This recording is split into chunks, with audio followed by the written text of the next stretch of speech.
Hello, ladies and gentlemen. Welcome to the weekly Steelchair. We're starting a little differently.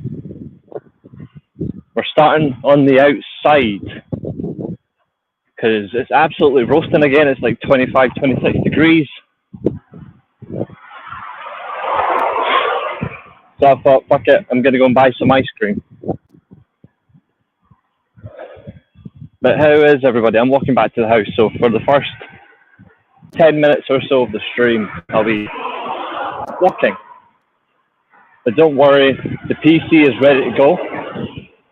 Once I get inside, I can just jump into the PC and then we can just crack on from there. So, how are we all? How is everybody doing? I hope you're all doing well. Hope you're all safe. It's now the weekend.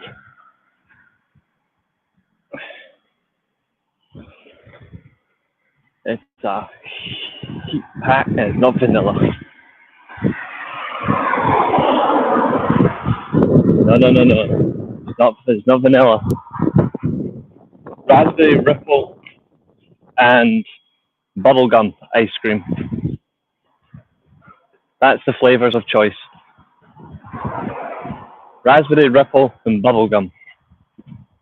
And scorching heat. The amount of times I've been outside tonight is an absolute nightmare. But it's good to get exercise. I mean, my back is still fucking killing me. Maria, Fernando, Zodiac. It's good to see you guys in. And I'm thinking, because I haven't in a while, what do I watch tonight? Do I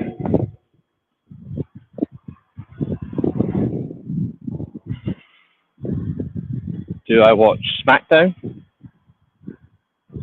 Or do I watch Supercard of Honor? What are you thinking?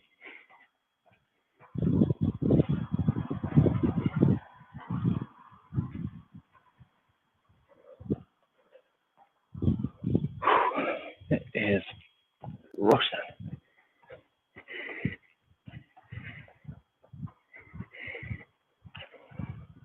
You watch the cultaholic doofuses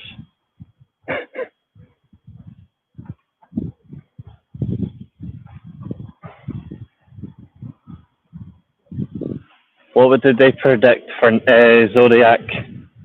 Let me hear them. There's also some word coming out about Britt Baker today, which have you guys seen yet? Superman.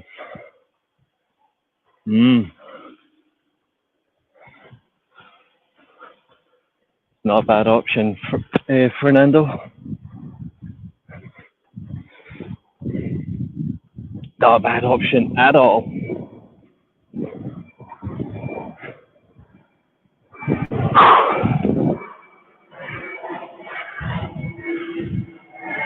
My garden is being trimmed at the minute because obviously the grass is long, so it's being cut. Thank God. This is the benefit of where I live. So much green, and there's so much plains. We're going to do all three tonight, Fernando. Collision, Impact, and Ring of Honor. I'm sorry I didn't do the watch along last night. I was absolutely wiped out. Such a long day, and I don't think it's fair. I don't think it's fair at all. If I did a watch along and I wasn't, I don't think if I wasn't feeling the best, then I would have been absolutely exhausted, and then you guys wouldn't have got a fair show. But at least tonight, we can do this. We can keep it going, and we absolutely kill it. Cheers, Maria. 100% though, tomorrow you are getting the mega watch along.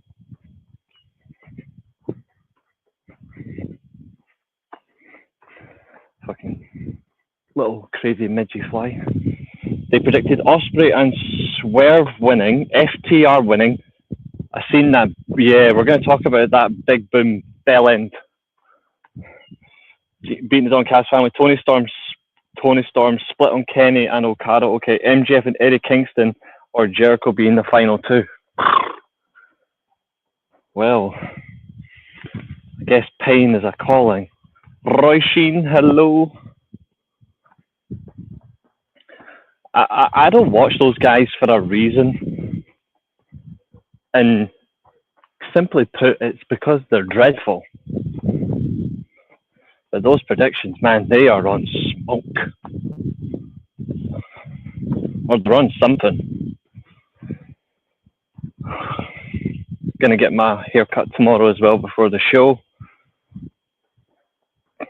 So the long hair is going tomorrow. Well, the longish hair, I should say. That's going. I'll get something groovy.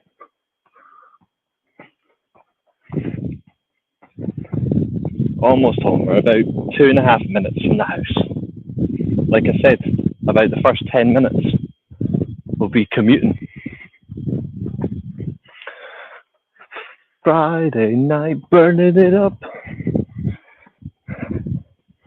We could do a supercard watch along, but I don't know if you guys would want that. Or we don't review SmackDown, but we could do a SmackDown watch along instead. Or we do both. Or we just have fun.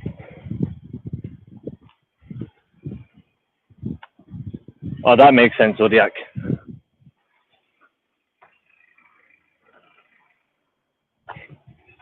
I heard the interview between the Bucks and Renee Paquette actually went well. I haven't watched it though, but it is up there. The hell with SmackDown, exactly, Maria. That's the only right answer. Ugh.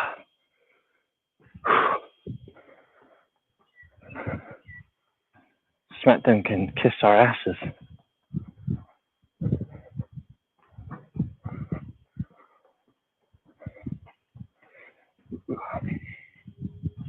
I like SmackDown. I really want a SmackDown review show. I haven't watched SmackDown in ages because SmackDown betrayed the enjoyment of good television. It hasn't been good for quite a while. I just worry that it'll not get any better. You know? Right, give me 10 seconds.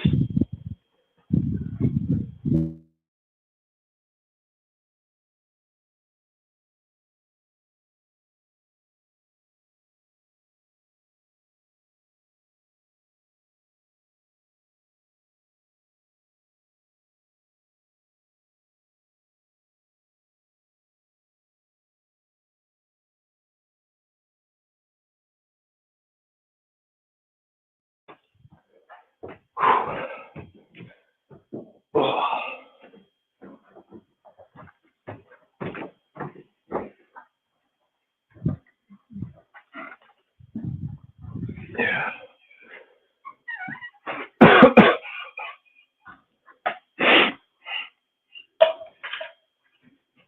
Yeah.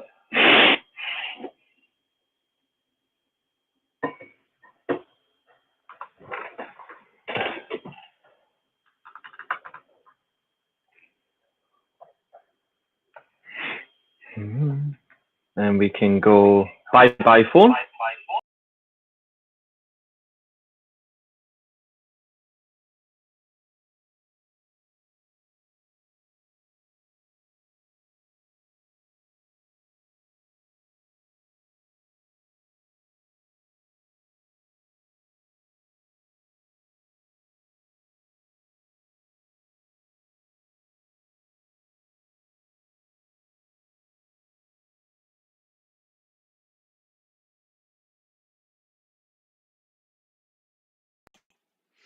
And we go, hello, PC.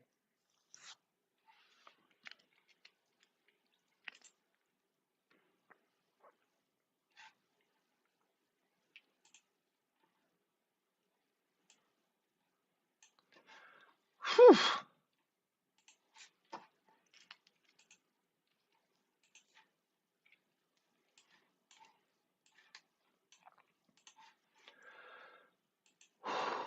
I'm absolutely roasting.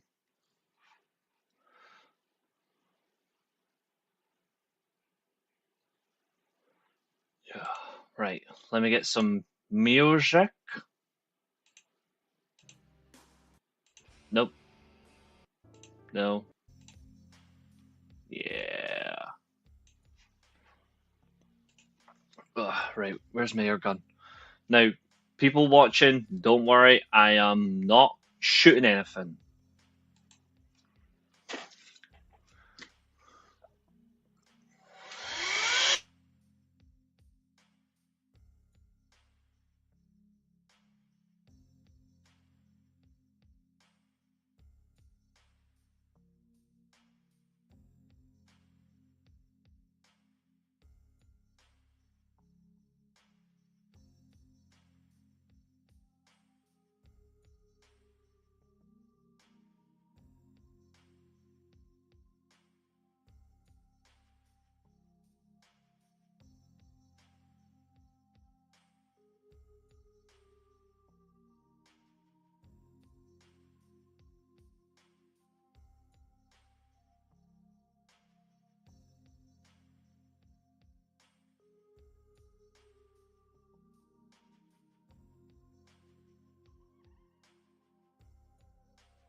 Works every time. It's 25 degrees for me as well, Roisin. Catherine, it's just an air gun. It's okay. It's not harmless. Well, it is harmless. But it's completely fine. James, what's happening, brother? How are you? Guys, you should go and listen to not listen. You should go and read Catherine's latest blog as well. I've already gave my answer. The answer is no. It's about are we doing enough for the quality of women's wrestling? It's simply put, the answer is no. But it's a good article and a good blog. I do recommend reading it. Humidity is an absolute clusterfuck. Bloody melting. I know the feeling, brother. I mean, look what I've got myself out. Big glass of fucking. A big Corona glass. For the other shows, yes. Well, sort of.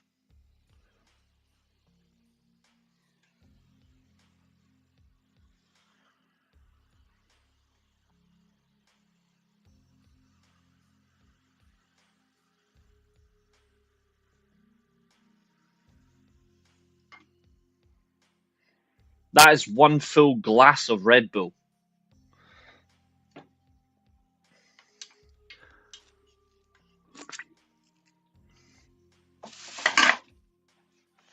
Ugh. So, tomorrow.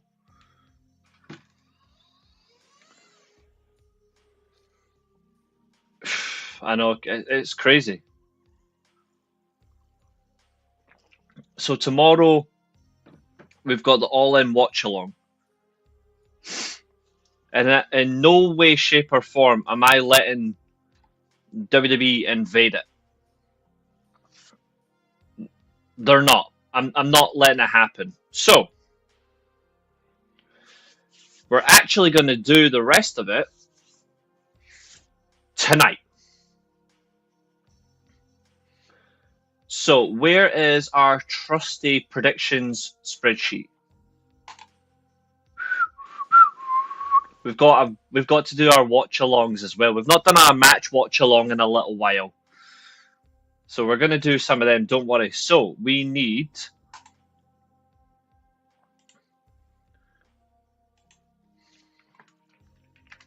So we've got Saturday night's main event.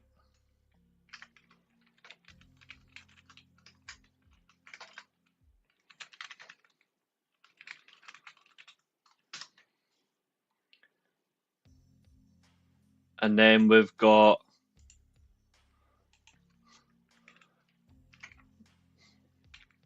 WWE Evolution 2. We're actually going to start with those.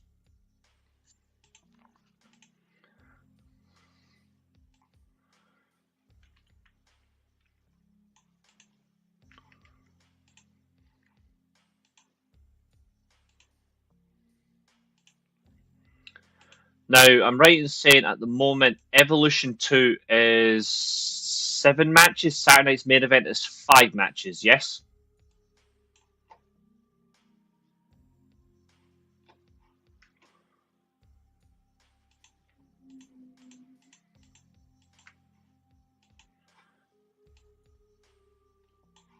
One, two, three, four, 5. Yep, that's predictions. There we go. Match 1, match 2, match 3, match 4, match 5. Blank these out.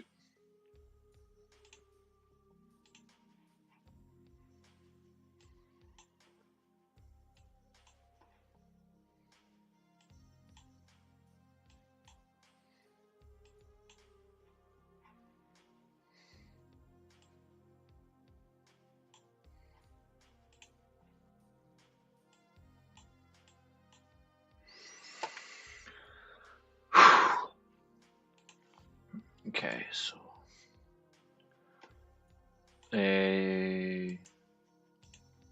that, and then I need.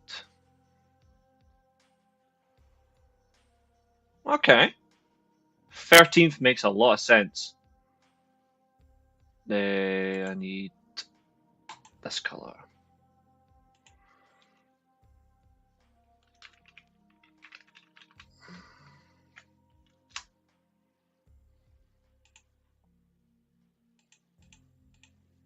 Okay. Right, let me just get. Excuse me.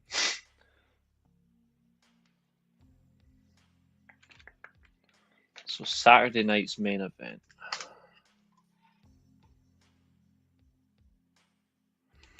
Who is taking part? Obviously, I am. Catherine, Fernando. You, of course, get the special part. You get yours in yellow. James obviously wants his title back. And then I'll put Maria in. If anyone else wants to take part, absolutely. Remember, to win the predictions title, you must have a combined total score higher than Fernando. One show isn't enough. You must beat him combined. So you're going to need. Let's see. There's 7 matches for Evolution. There's 5 matches, I think, for Saturday night's main event. And I think there's 10 matches. However, tiebreakers decided. If it's a draw, Fernando retains his title. If there is a complete total draw, Fernando retains. And then Fernando will defend his title at Slammiversary. Got to do it the same way. We got to respect that the way it works. Right, Saturday's main event XL. Yep, so we've got US title, world title, LA Knight, and Randy Orton. Right, okay, that's fine. No co-champions, absolutely not. It's one or the other. So, Gunther versus Goldberg, World Heavyweight Championship.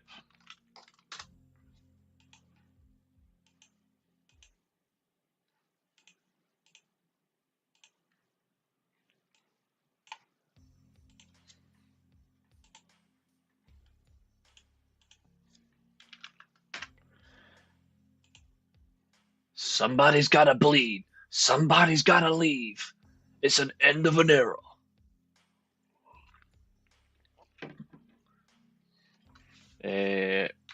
LA Knight versus Seth Rollins.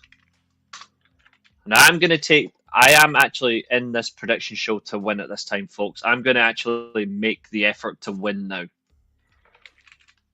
No more making random joke predictions. I'm in it to win it. And I probably won't anyway, so.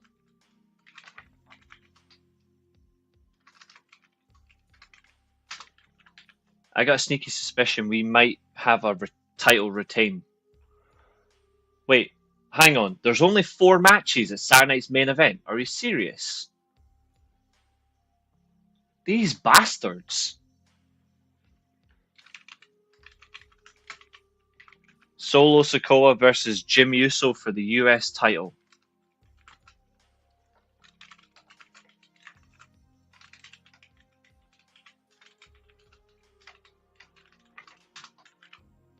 That is mental.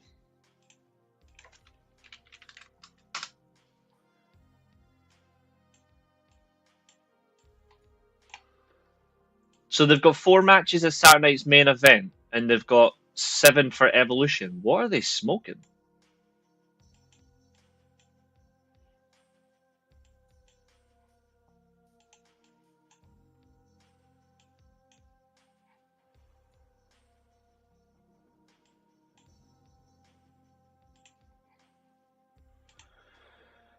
Don't give me your predictions just yet, just so I can. I'm just finishing up the. There we go. There we go.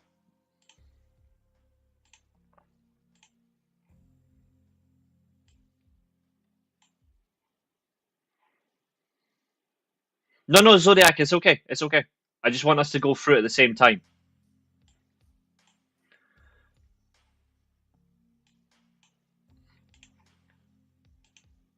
I want to give everyone a fair, just the way we're going through it. I just want us all to go through it at the same time, you know? If anyone else wants to add their predictions throughout, of course, you're more than happy to do so. Right, so that's Saturday's main event. Evolution 2.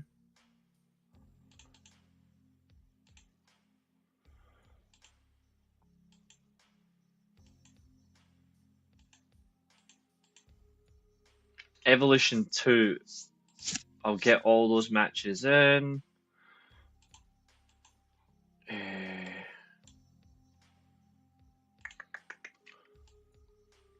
Same people, of course. If it lets me, come on. Copy. There we go. Evolution. There we go. Well, I'm calling it Evolution 2 because you can't just call it Evolution. It is the second one. Right, we got 7 matches. 1, 2, 3, 4, 5, 6. Let me just bring this back. 1, 2, 3, 4, 5, 6, 7. Still too wide. Then we can celebrate Fernando. Oh, mate, is that too harsh?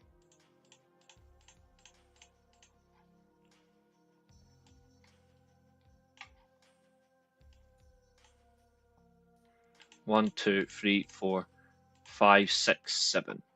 There we go. Right. So match 1 is JC Jane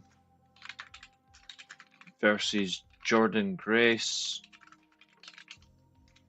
NXT Women's Championship match. Haha, nice one, Zodiac. That was really good. Io Sky. In fact, we don't ever list the names. Fuck that.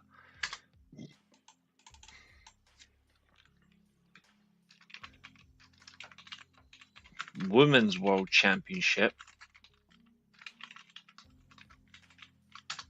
Yeah, we put the titles in. Fatal 4-way.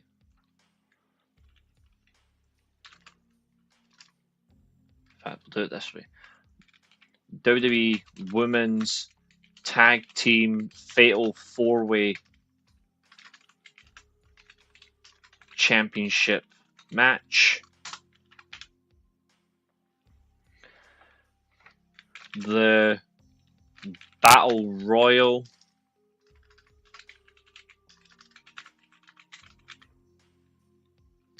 for a world title match at Clash in Paris. That is true, Zodiac. WWE Women's Championship match. No holds barred match. WWE Women's Intercontinental Triple Threat Championship match.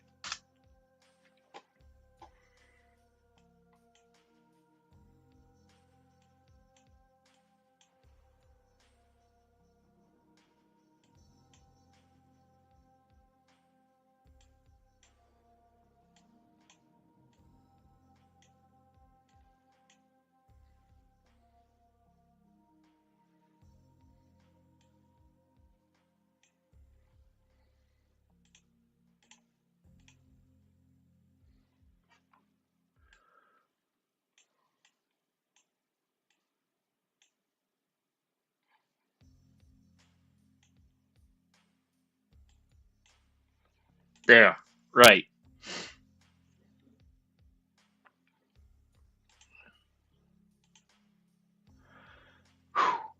Okay, ladies and gentlemen, I've got both of them now.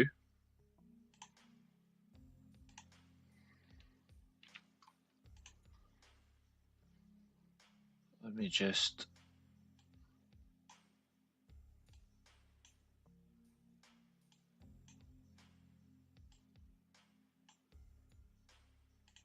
There, right, okay.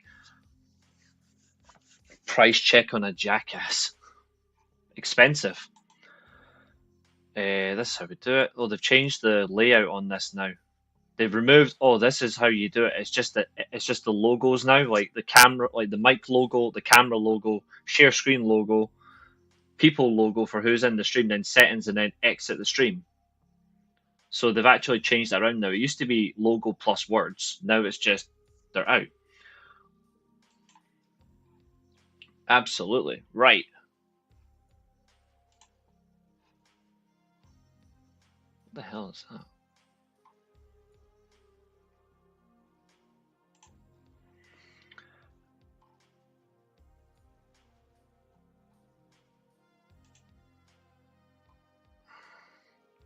So we need this. And I'll go here. I'm going to remove the comments off the chat, sorry, of the screen. And then I'm just going to remove this. Can everybody see that okay?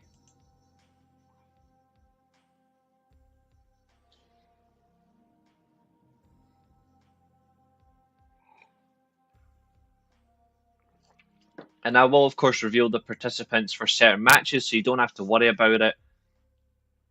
Just for these ones, it's easier. For the women's matches, there's a lot. That's why I've left them as this. I'm giving respect to the championships. Or should I put the names in? Do you want the names to be shown on here, or do you want to just leave it as it is?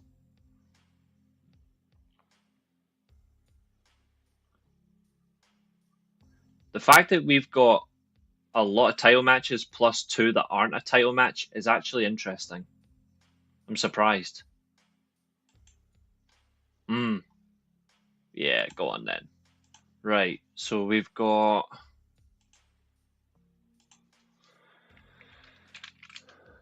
Good to see you, Nick.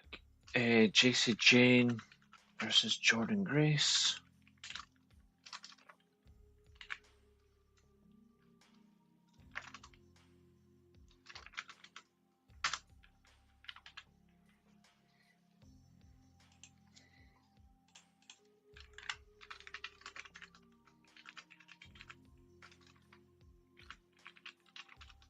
Nick is live in 2 hours as well, folks.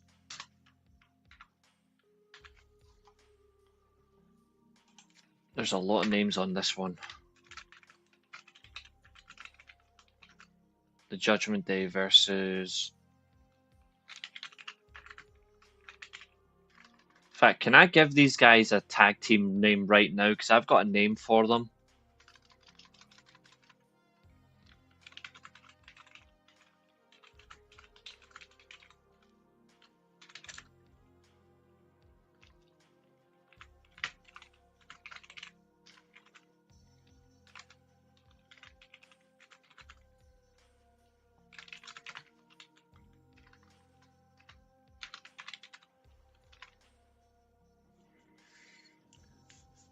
She will.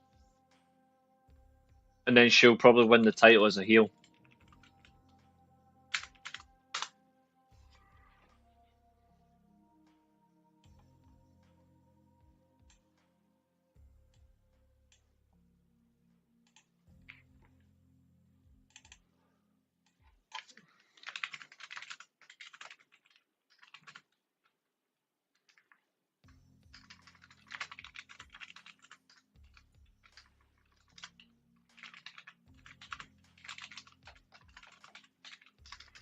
Giving this a better name.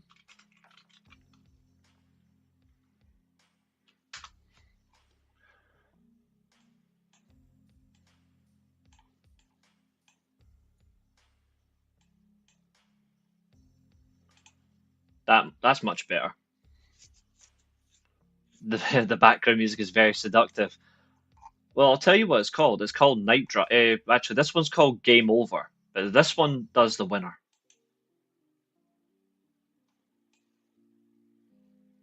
Here's your night driving experience. I will be playing this when I pass my test. I'm not kidding. When I pass my driving test, this is going to be added to my Spotify.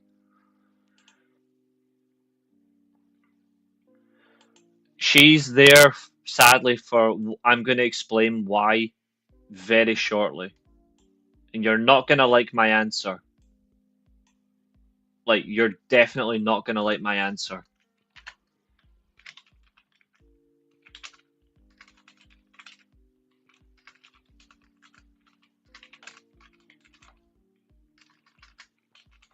And yes, Robert, you're spot on. Popcorn, good to see you, brother.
Will do.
There. That look okay, folks, or is that too difficult to read?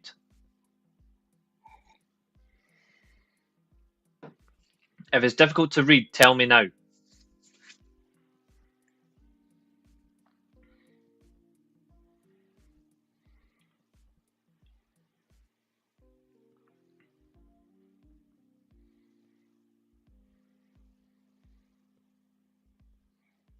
Lovely. Yeah, you know what? Just for that, understandable, James. See, just for that, I'll fix it. Hold on. I already had a winning formula. Why would I change it?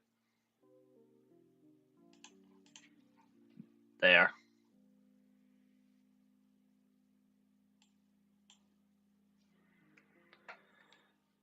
We'll just go back to the usual color. There we go. Okay.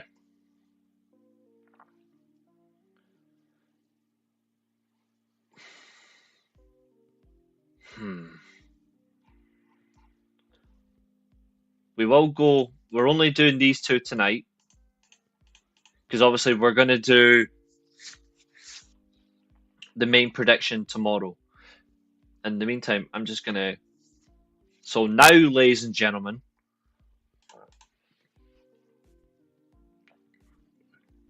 I'm going to just turn my camera for 2 seconds, have a little bit of ice cream just to cool my lips. But in the meantime, drop your.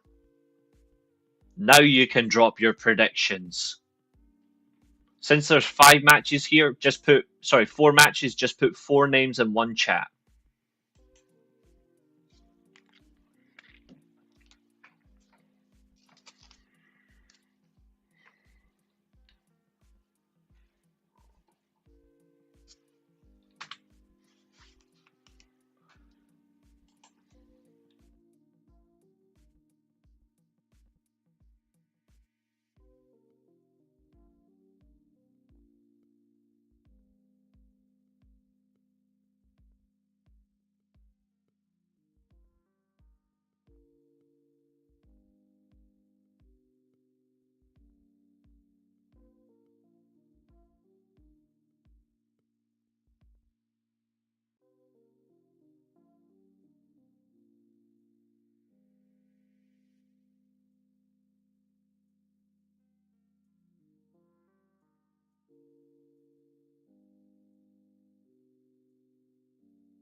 Hey guys, you're jumping the gun just a wee bit. We're not doing the evolution predictions just yet. We're gonna go through this first, as best we can. So there is no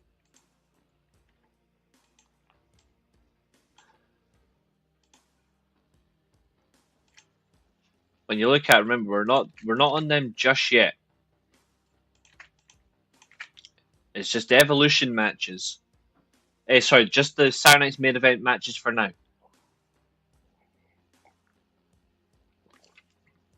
So Zodiac, I need your predictions for Randy Orton versus Drew McIntyre, and I need your prediction for Solo versus Jimmy and Maria, same too.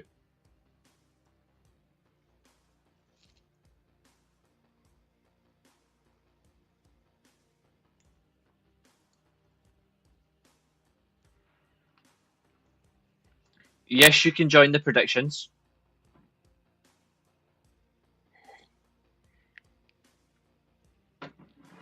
I got yours, Zodiac, don't worry.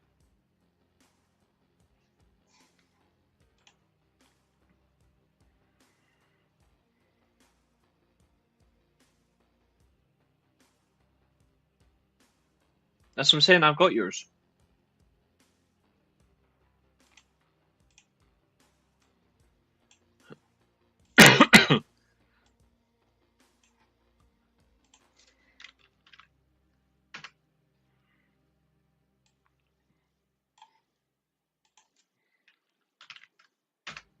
In case any more want to join. Roy Sheen. Okay, so she's gone Goldberg, Seth Rollins, Randy Orton, and Solo Sikoa. Okay. Very interesting. So,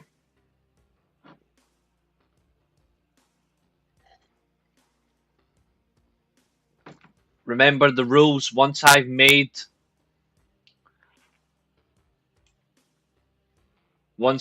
my predictions, they're locked. That's it. They'll be turned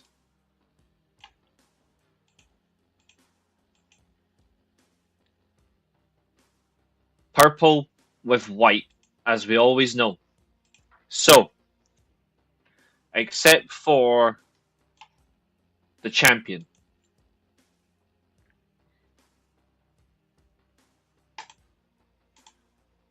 Fernando's will stay yellow. Fernando's saying Drew McIntyre, okay?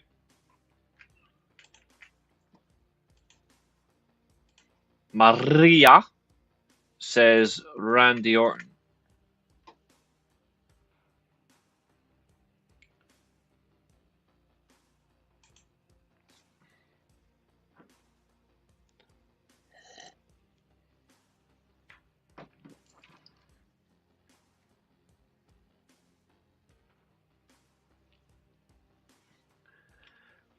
So last one from Maria and Fernando. I just need your US title prediction.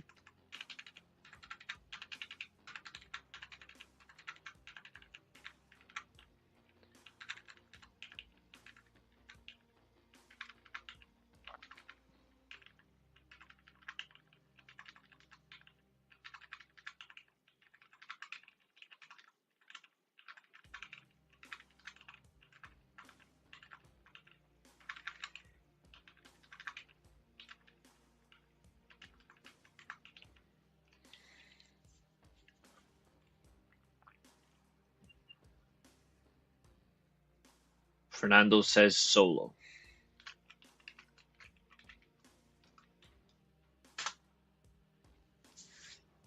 Okay.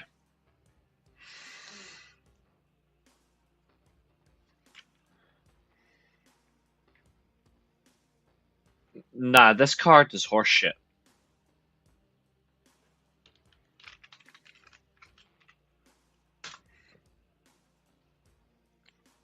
We have 2 Jimmy Usos and we have 5 Solo Sikoas. Now it's time for my predictions.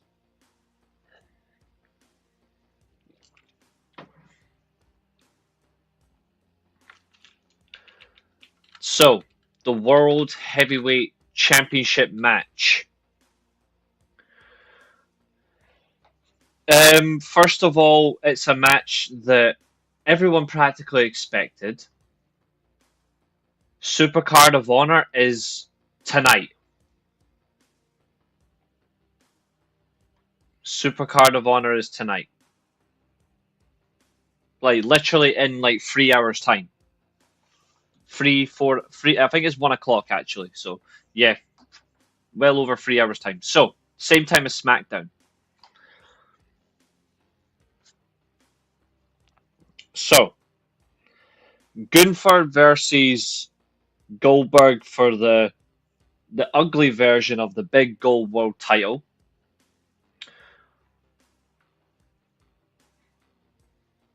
We are, but there's no predictions. If you want to do a watch along for it, put a thumbs up for that.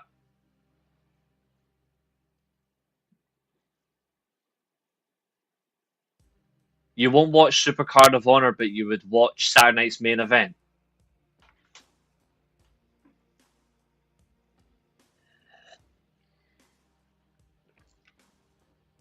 Nice. Fair play to them. They'll do well. So, Gunther versus Goldberg again. It's quite the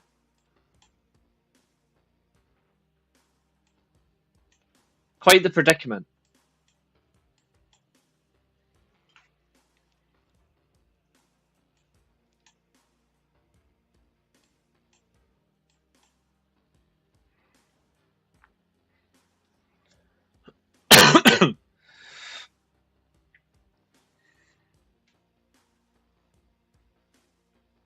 What's the point? What's the point? If you're going to watch something, you watch the whole thing.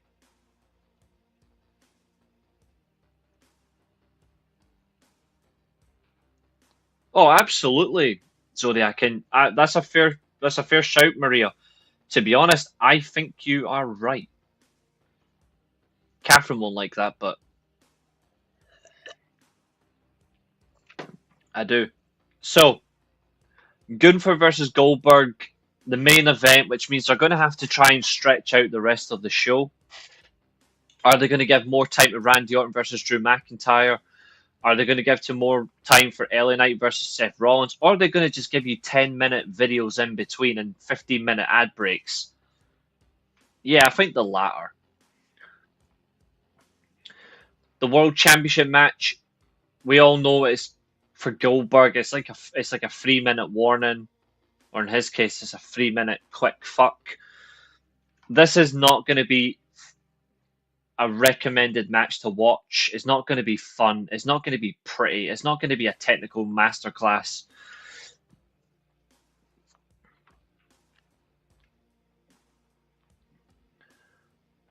But what it could be is potentially the show of changes. There's a big possibility. Oh, it's not going to be good at all. Trust me. There's a strong possibility that this match could have a new world champion.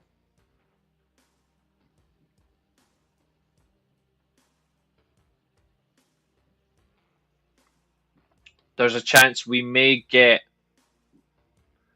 a needed change that might have an impact, but we don't know what side of impact. I think this is as close as you're going to get possibly to attempt shock factor on a show where they have not bothered to advertise. It would not surprise me if we get 2 title changes.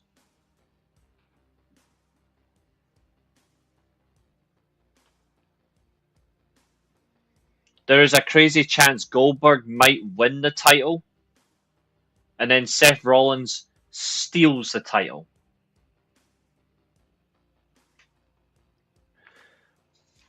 But then again, I don't think we're going to get a cash-in this weekend. I think we're going to get the cash-in at SummerSlam. Or, as I call it now because it's a 2-night event, SummerScam. Cardi B might be all up in your face, but Seth Rollins is head up your ass. I think we are in for that. I think we have, truth be told, way things are going, it's going to happen. James, see if they do. It would be absolutely horrible. It would be so damn horrible. But it wouldn't surprise me. So who am I going to pick? Who will I pick to win the world title match in Atlanta, Georgia?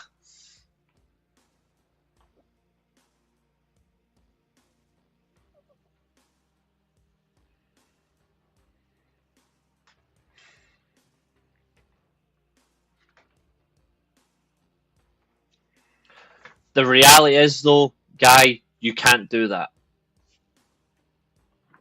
You really can't do that.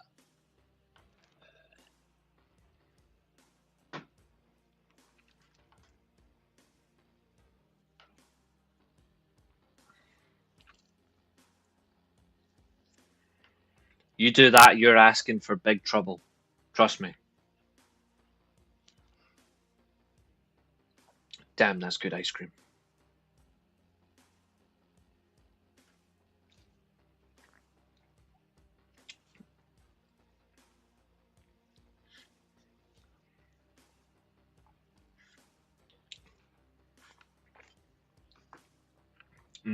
Delicious.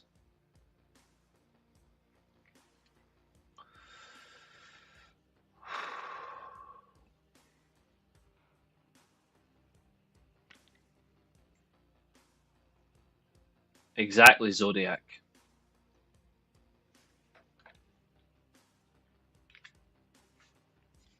So who am I going to pick?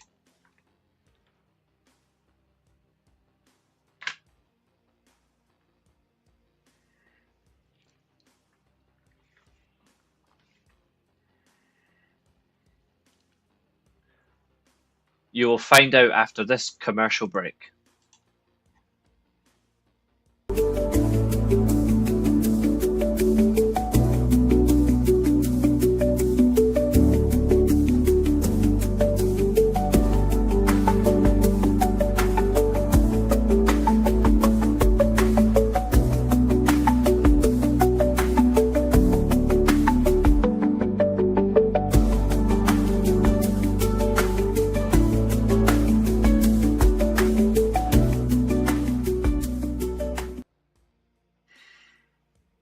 Welcome back. After a 30-second break, it's locked in. I am going with Gunther to retain against Goldberg. But I do not think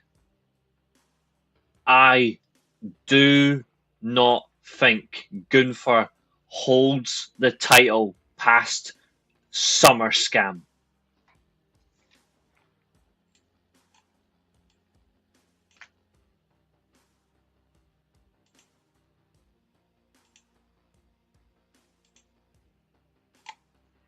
Our predictions are locked.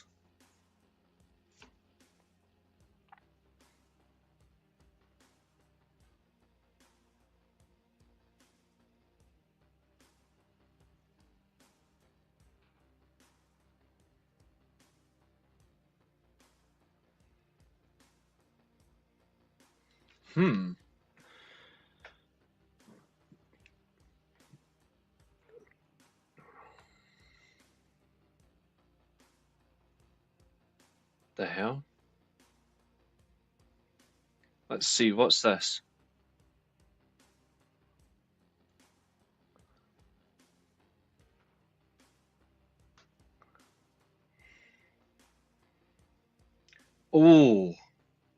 Okay.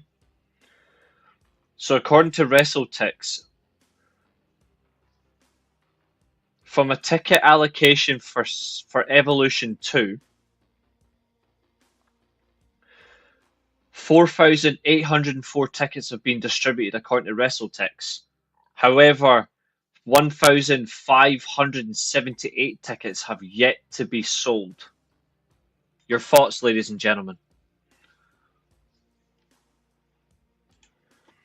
To even get 35 to 40,000 for this, I'd be okay with that. Especially for Texas. It's a bloody good event. In one of the best states in America when it comes to sports as well.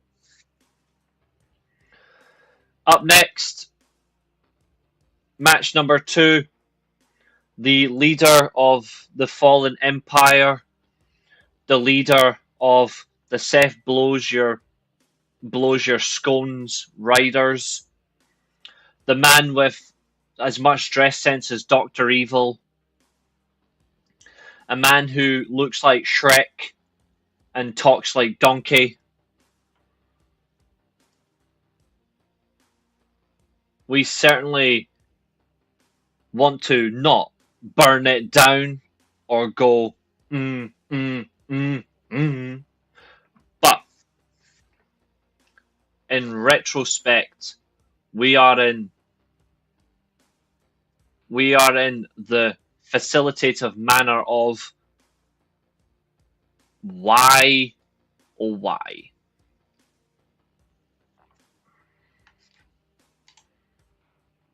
What are you talking about? This is nothing compared to what they did in 2023. What are you talking about? They've actually achieved a lot than you would actually consider. Yes, and I was there.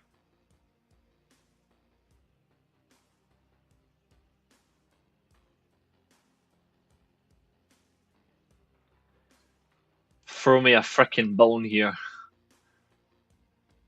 Throw me a bone, after all. I'm throwing a bone, after all. Don't start chomping on me. I like to keep my knees. I'm only bone, after all. I've got no skin, it fades away. Don't get my ain on me. Don't know why I'm singing this song. That's probably because of that chubby jelly roll that I'm taking the mick with a Rag and Bone Man song, because he's a Rag and Bone Man wannabe. Now,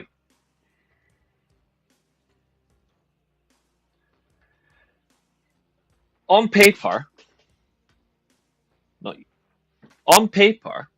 you're a funny guy. I certainly bloody hope so, because if I wasn't, I'd be quite concerned. Not really. So let's... Yeah, if your target's 30k and you sell 29k, you've done absolutely fantastic. And that was it, all in. The first Wembley all in. The amount of seats and tickets and the attendance they had was phenomenal. Just like the second one was phenomenal.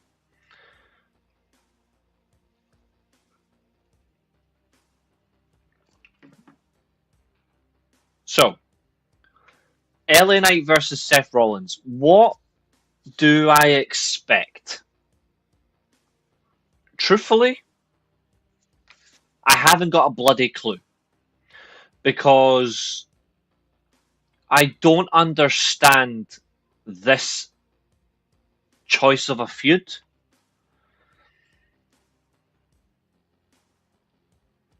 Like, I think we can all agree, Seth Rollins right now in 2025 is worth as much to wrestling as Eric Bischoff, sorry, no, wrong choice. Hulk Hogan is to staying alive and not being dead. Seth Rollins in 2025 literally means nothing. With the Money in the Bank or without the Money in the Bank, Seth Rollins right now, genuinely, he is nothing. And that might sound incredibly harsh if you're a Seth Rollins fan, but just remember, I'm also a Seth Rollins fan. But I have to look at it unbiased. I have to look at the facts. Seth Rollins in 2025 brings you absolutely nothing. And there's a reason for that. He is fucking finished.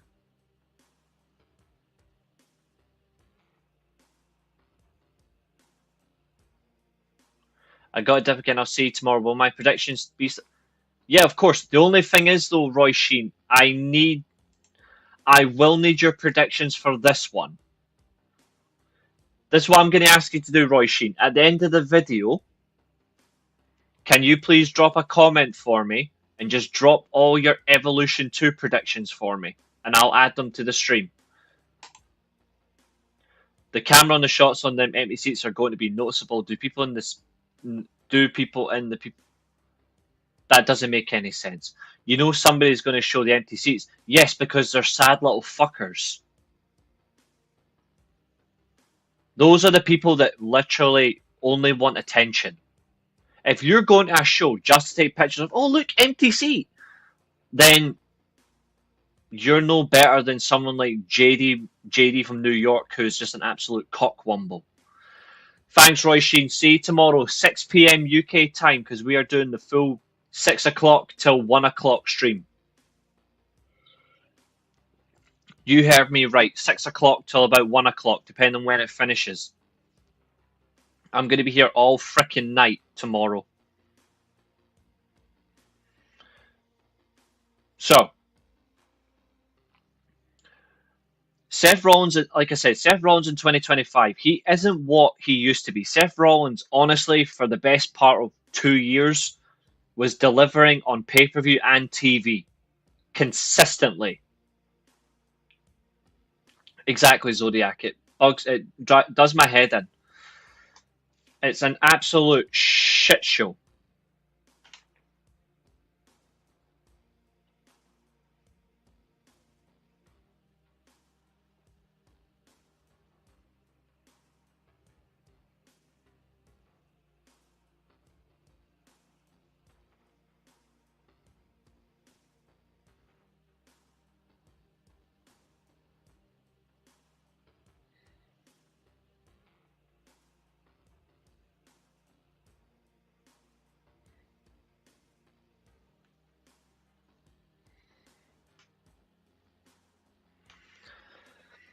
Like, there's a good chance tomorrow we'll be doing, 6.5 hours? Maybe a 7-hour stream?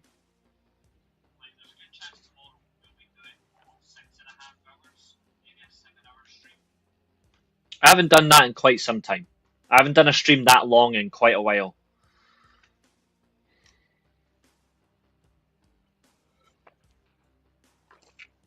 And I'm looking forward to it. What's Catherine saying?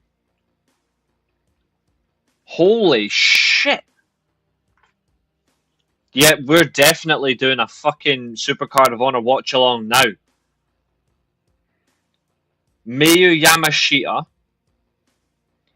Yuka Sakazaki, Persephone, and Mina Shirakawa in a worldwide wildcard fatal 4-way. Winner becomes interim Ring of Honor Women's World TV Champion. I think Yamashita's going to win that, but fuck, I am so in for that. Although, why does it have to be an interim manager?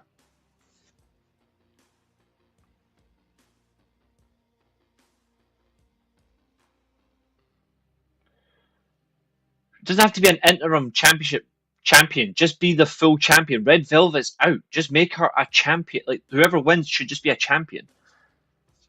What's a total shit show? The company or the fans? Lol. Just joking. They've gotten a big more interesting for me.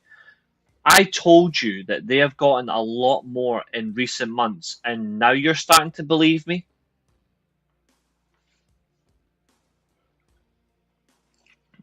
Instead of rushing to, oh, they're not good. Patience, hold strong. That is a crazy good matchup.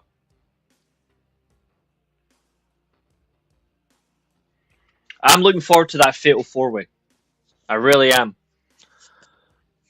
We're not doing predictions for Supercard of Honor because obviously you guys voted against it, so that means Fernando only has a triple threat of titles and title defense instead of Fatal 4-Way. So at least you have made it less as hard. Oh, absolutely, Catherine. We will do live predictions during each match. We'll just see like, oh, who wins this one, who doesn't win that one, you know? We'll have some fun, but we won't. If you get it wrong or get it right, it doesn't contribute to the prediction title. It's just going to be like a laugh one. So, back to LA Knight versus Seth Rollins. So I said there specifically, LA Knight and Seth Rollins, well, Seth Rollins specifically, he isn't what he used to be. When was the last time Seth Rollins truly delivered a fantastic pay-per-view and TV match at the same time? What, like? And this is not me. I am not taking the piss here. I'm being genuinely serious.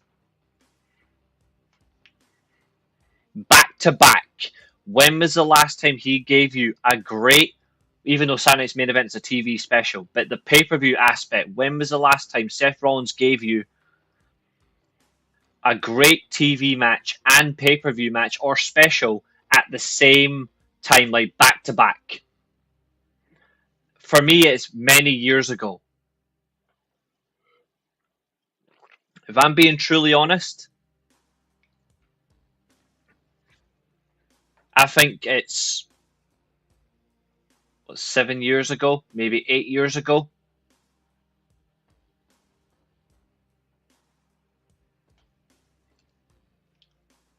I actually think the last time Seth Rollins had a good TV and pay-per-view match all at once, it was SummerSlam. Right, one warning. Guys, I'm giving that out one right now. I think the last time Seth Rollins had a good one back to back,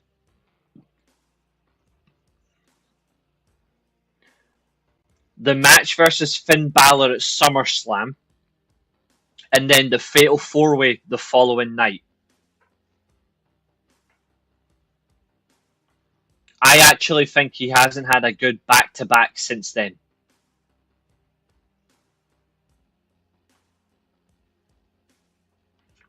Thanks, James. Appreciate it, buddy. And I'm not saying that to be deliberately obtuse. What? What's this?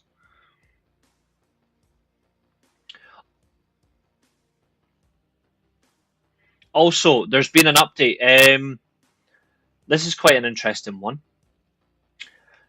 It's been confirmed today that Dustin Rhodes has signed a new 6-year contract with AEW. Thoughts?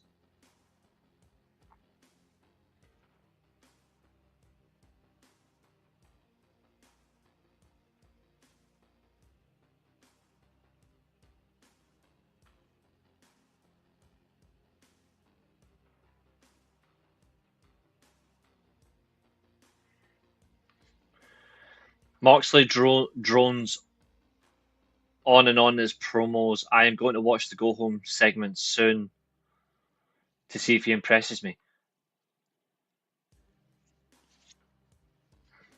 That's a lot of years, but good for him. Yeah. Honestly, I actually thought his segment was actually interesting, especially not just the Dynamite one, but the Collision one as well. I actually think the Collision one is stronger.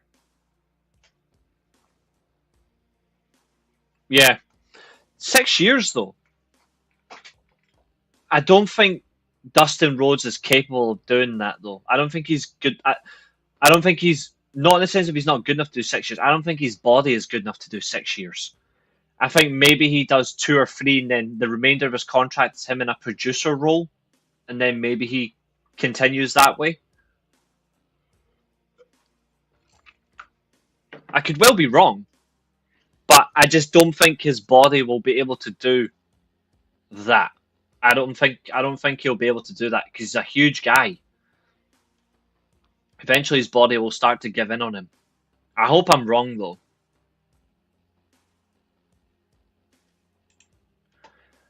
That's a good take on it, Zodiac. I agree. I actually prefer Moxley out on the live scene is fine, but I actually do like his backstage ones he does in those little dark environments. It actually fits well. Aye, he would be a great backstage guy for sure. And they clearly respect Dustin. Dustin is clearly respected as a veteran and as a co-worker and a talent. And you can see that he really does give a shit. But LA Knight versus Seth Rollins, he needs to deliver. I just don't think they've got the environment to do it. So do I, Catherine. I am also going to go with Seth Rollins. I don't think LA Knight has a hope in hell of winning, to be honest. I don't see what you get from it. I think he has enough to justify his position. LA Knight has no position at the minute, which might sound harsh, but I think when you look at it in the right manner, what can he actually provide? I don't see a lot in it. And it's the same with the next match. Randy Orton has just lost the King of the Ring final. Again, he is the king. He is the king of losing in the ring. And you've got Drew McIntyre, who's just returned. This match is just a force together. This is becoming a WWE problem, and it's becoming to start really annoying me. The people love to say, "Oh, AEW just throw matches together for no reason," and to some extent, they've got a bit of a fair point. But WWE for the past month and a half to 2 months have just been doing random shit for the sake of it without actually caring. This is another one. What does Randy Orton actually have with Drew McIntyre that makes sense? What does Drew McIntyre have with Randy Orton that makes sense? Quick answer. Nothing. This is a pointless match, and to be honest, they might go 15, 20 minutes with a commercial break involved. But why is this a thing? This is more of a SmackDown match than anything else. It's not to tarnish anything, but it's just a fact. This is more of that than this. I don't understand this. And also, I don't like that I'm on this side. I'm moving that. Wait, hold on. No, never mind.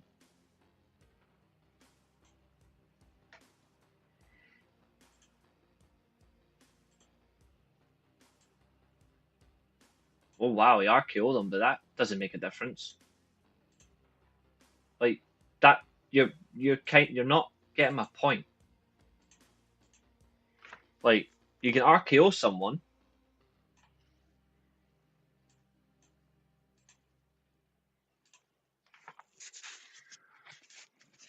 Like you can RKO someone, sure, but you're still not getting anything out of it.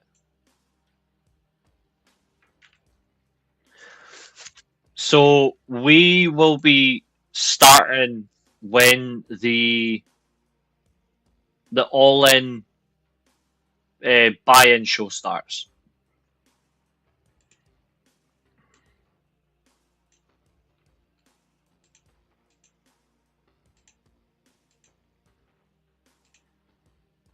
We'll start when the buy-in show starts.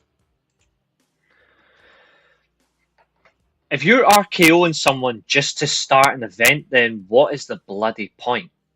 That's what I'm saying. This is it's pointless. It does nothing. This match doesn't actually motivate me. This match doesn't excite me.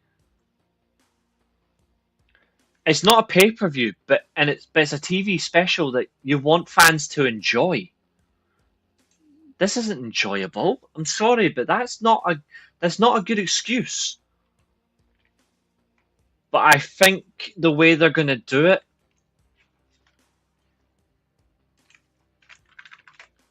Randy Orton will get his win back from losing at King of the Ring, and it'll build to him potentially turning heel.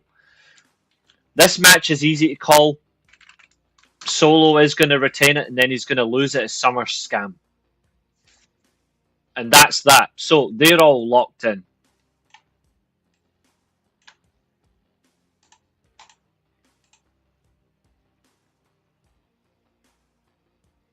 He is technically correct, though, Catherine. Like, he is right. Like, it isn't a PLE or anything like that. It's not. But even so, you should still want it to mean something. You know? Like, I would want this to mean something. But it doesn't.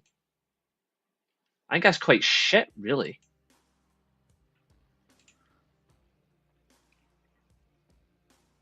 Maybe I'm being too harsh. I don't know, but I'm trying to see it from a different perspective. I'm trying to see it from a way that I see right on it. So that's our predictions for Saturday night's main event. Evolution 2.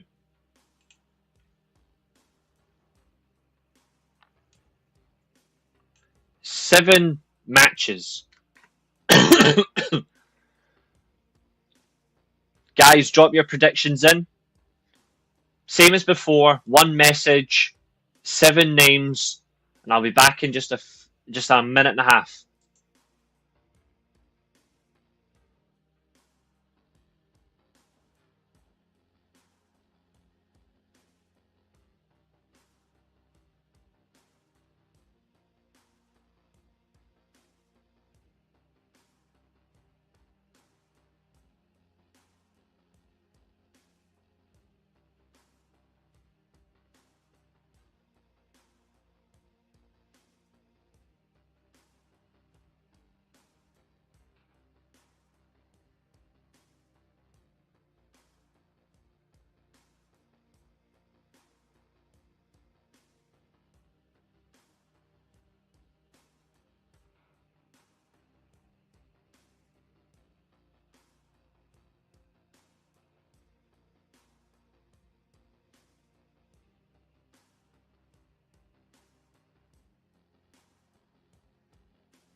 I have names for who's in the Battle Royal, but not all of them.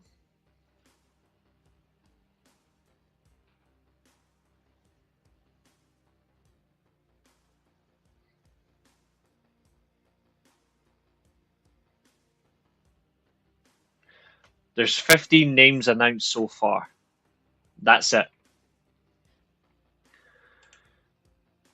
I understand what you're saying, but I would rather that than what AEW does sometimes, adding random luchadors no one really cares about. The only luchador that stands out is Taurus. Don't you think that sounds a little hypocritical?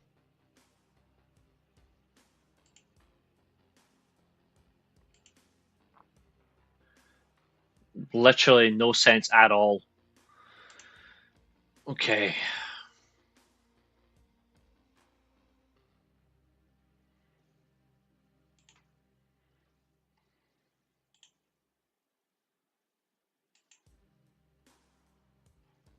You can frickin' wait a second.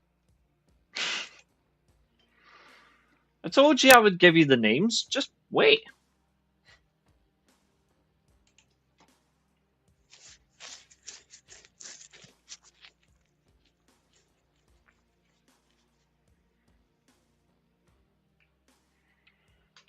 Let me get these in first before I put the other shit in.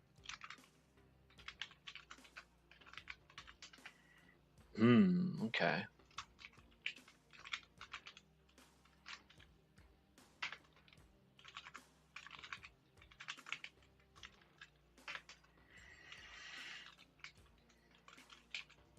Oh, hold on. Wrong one.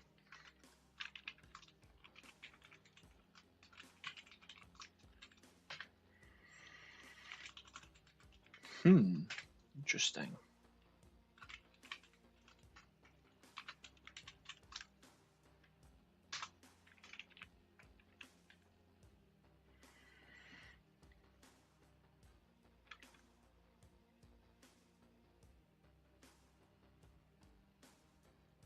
Even though the random luchador matches are actually talent that people are seeing a lot more of and are part of the partnership, like the real partnership.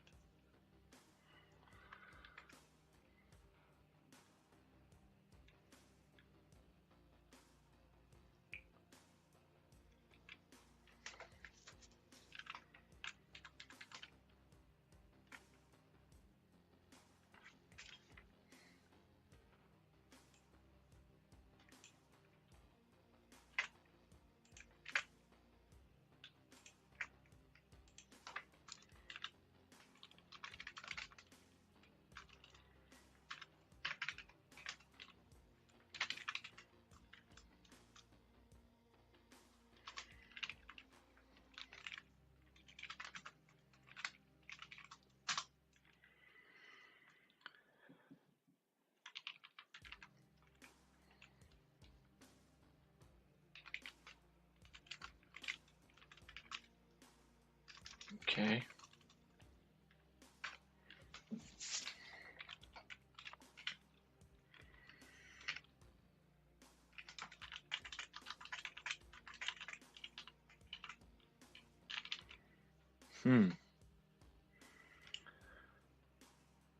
So currently for the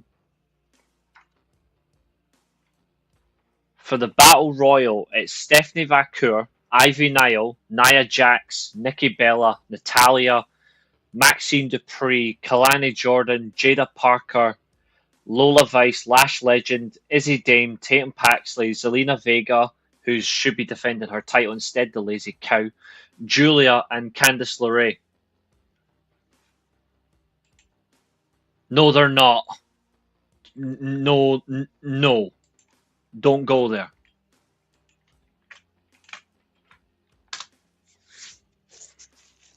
Please don't fricking go there.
No, guy, it doesn't make sense.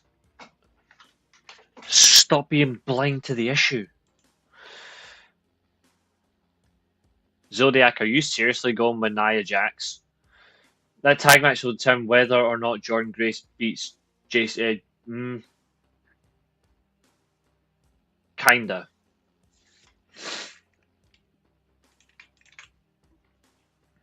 I'm surprised you are all going with Stephanie Vaquer. Seriously, I'm very surprised. But Maria's going for... She's going for Jordan Grace. Okay. She's... you know I meant Julia. Even still, she's a lazy cow for not defending her title.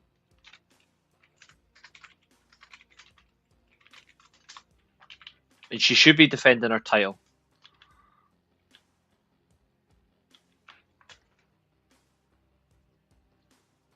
She's the woman that lost to Mercedes Moné in Mexico. To be honest, sadly, I think the winner will be the one that will be the worst choice of all time.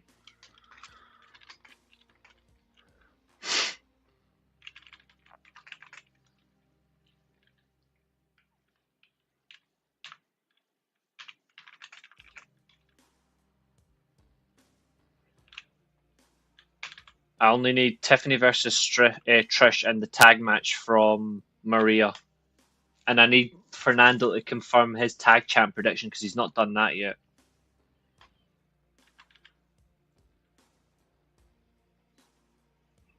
Zodiac, are you going with Nia Jax, by the way, as your Battle Royal winner? I need to check.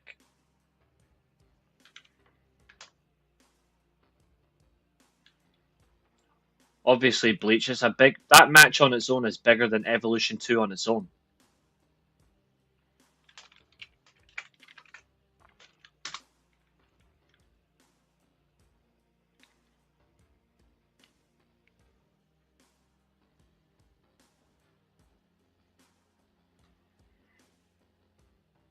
Zodiac is going with Nikki Bella. Interesting.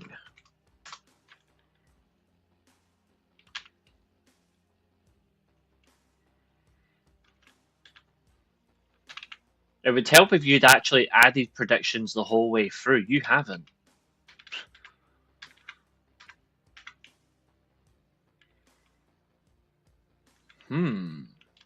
Interesting.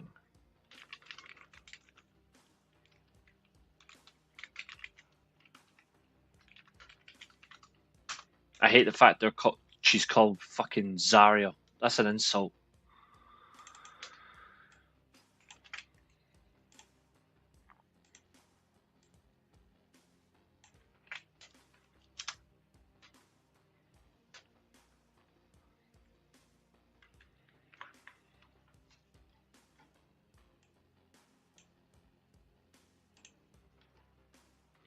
The thing is, Bleach,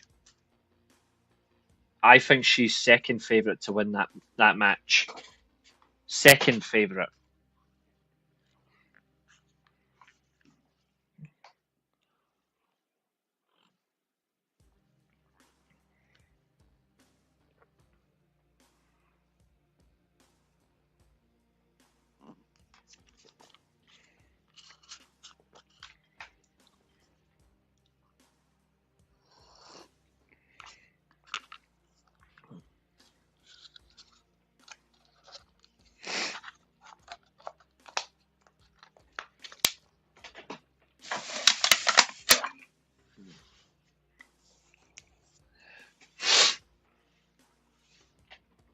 Okay. So.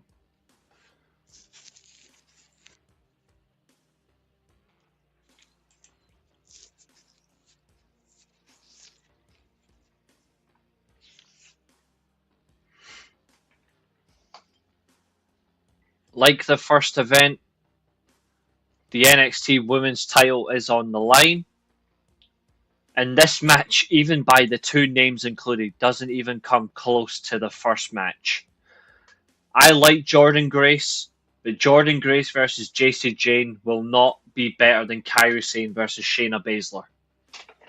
That's a marquee for NXT. This is not.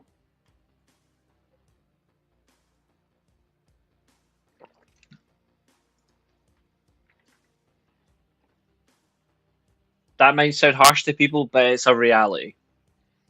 It doesn't come close for me. And it never will. However, the winner of this match will go on to Slammiversary and be part of the TNA burial. Which fucking annoys me to say that, but yeah. The winner of this will go into Slammiversary to compete in a title versus title match. So, who will I pick? Jordynne Grace or Jacy Jayne?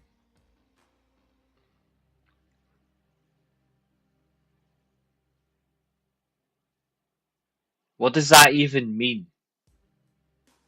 This show will not even be the best show of the weekend. It won't even be in the top 2.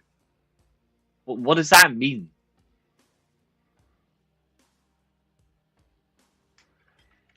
I don't think we're going to have a title change. I think Jacy Jayne's going to retain her title.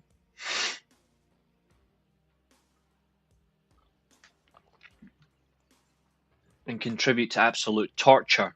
Huge torture. The Women's World title's up next. Well, it's going to be the main event of the show, but it's up next for predicting. The champion, Io Sky. Blake Monroe and Jordynne Grace aren't in the tag match.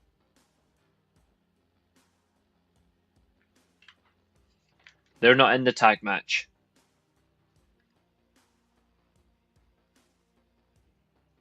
It's Sol Ruka and Delta. Unless they've changed the card.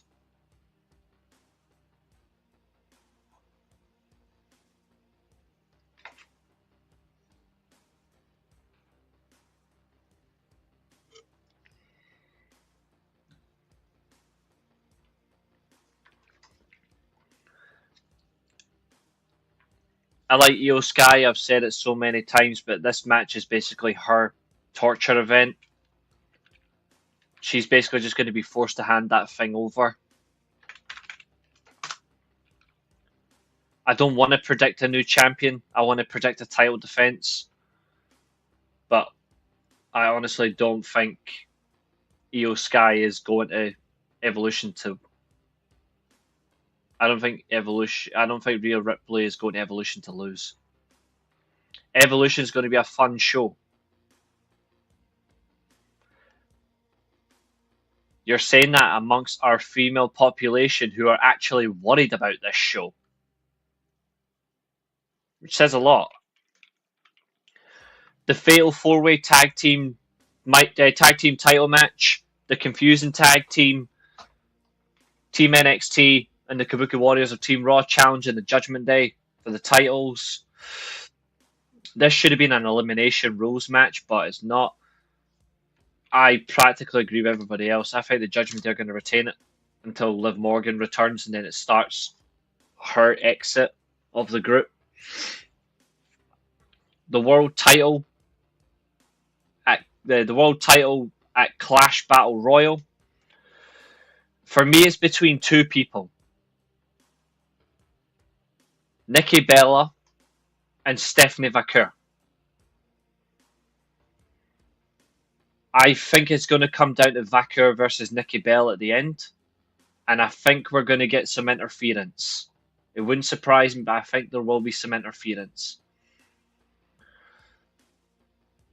I think the way it's going to go,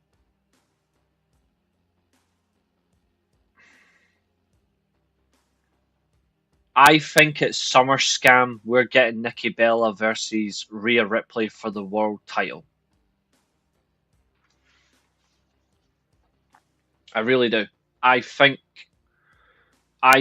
we are getting Ripley versus Bella for the title. Yeah, Great American Bash, yeah. No one will be watching that anyway.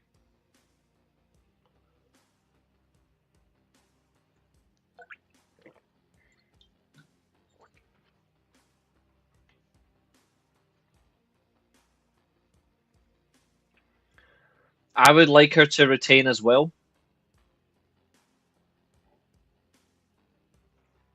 But I really don't. So I'm going. I think they're going to go for it because their ticket sales are absolutely shit. I think they're going to rely on a veteran, even though she's absolutely dreadful on the mic and she's dreadful in the ring. I think they're going to rely on a veteran to try and boost some extra sales. So I think Nikki Bella is going to win the Battle Royal at Evolution, sadly. There is a crazy idea. I've seen a few people say this. I don't think it's going to happen. But there are some people speculating that we might get the return of Ronda Rousey. I have seen a few people say this. Shayna Baszler returned to NXT as a producer. There's a chance she might return in this match as well. I sure as hell hope not. Because I think she deserves better.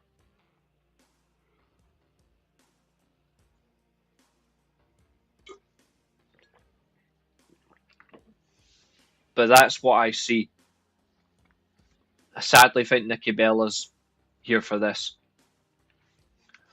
Did Maria give her prediction for Stratton versus Trish, actually? Let me just have a look.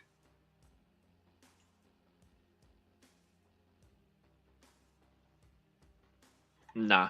Maria, I need your prediction for Tiffany Stratton versus Trish Stratus. Although, to be fair, I think we're all in the same conclusion. Trish Stratus is here to lose, sadly.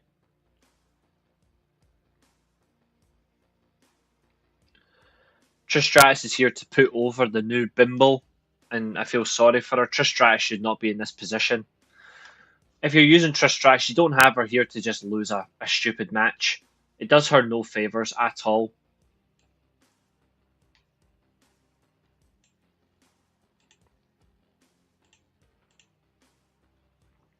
I agree, James. Wouldn't surprise me. I had to rewatch that promo between Tony Storm and Mercedes. She ate Mercedes up with every word. Mm-hmm. You drowsy. Me? Nah. But yeah. I sadly think we're in for that, though. I hate the reality that we're in. I think Tiffany Stratton is going to contribute to this. We shouldn't be having her lose in such a way. At least not to that Barbie girl blonde bimbo who can't do anything. Oh, Ronda Rousey is drowsy. Yeah, that's true. She is. She puts everyone to sleep when she speaks. The no holds barred match between Naomi and Jade Cargill. This is just a prelude to the pain that's going to happen at Summer Scam.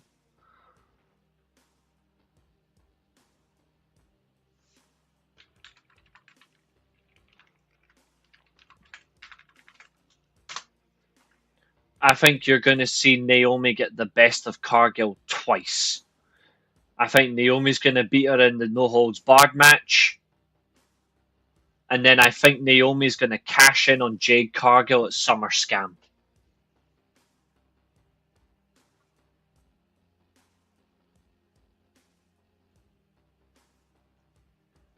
Mercedes may not be as fierce, but she's very routine skilled. Absolutely, Kings, because that's what happens when you oversaturate your audience. If you're obviously joining us new to the channel and you want to add your predictions to the two streams before we actually start this triple threat review, because we're now in 45 minutes in, then feel free. We've got the Saturday night's main event. I'll add your predictions to that as well if you want to join in. But we've still got 3 shows to do before we even get to the fact that this is not the only stream. We have got Supercard of Honor after this. This is going to be a mad one. Right. Main event.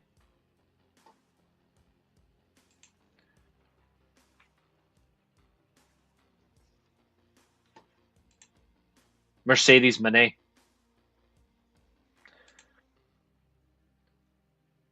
The difference is they're far closer to their target than anything else. This is not a flex. The funny thing is, AEW right now are not milking their fan base, they're rewarding their fan base. WWE are not. Now, in terms of this,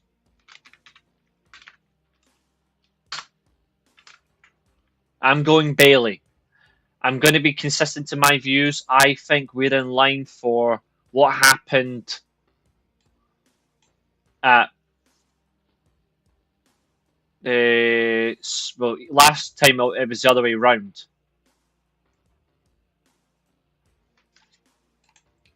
Because Toni Storm is the best overall in AEW and she's the world champion. Overwhelming favourite. Mercedes Moné can be the CEO, but this division runs through timeless Toni Storm. That's why Moné is the underdog.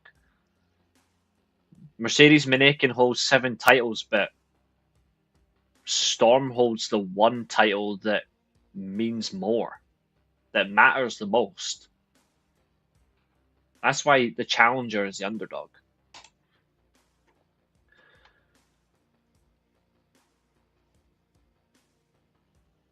I think Bayley's going to get the win. Same way that it happened at SummerSlam a few years ago.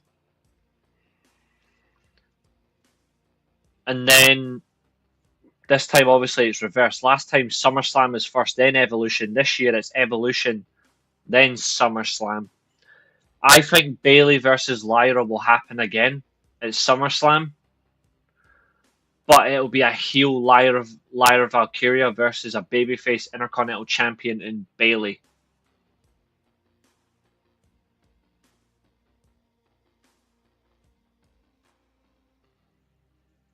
Their momentum will be short. They've had momentum for the past 6 months. And how do you know they'll get boring again if you've not been watching? They're actually making cohesive attempts to be compelling and fun, and they're living up by the fact that they are doing so much.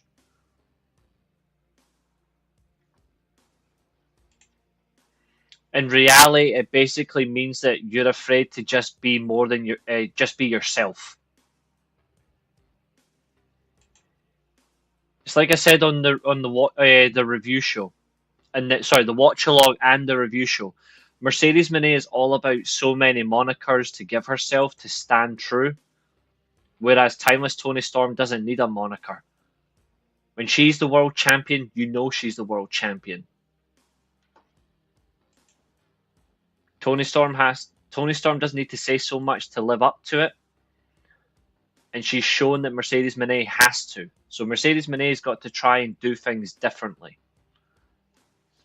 That's an impact.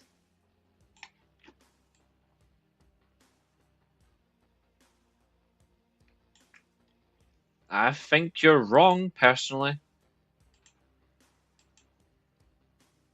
Because it's actually been, for quite some time, a brilliant storyline.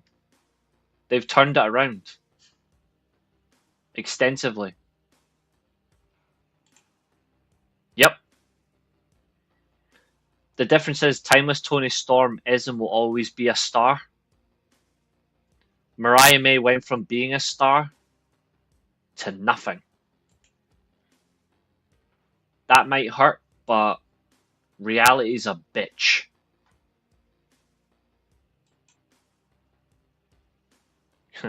Entertaining. No, it wasn't.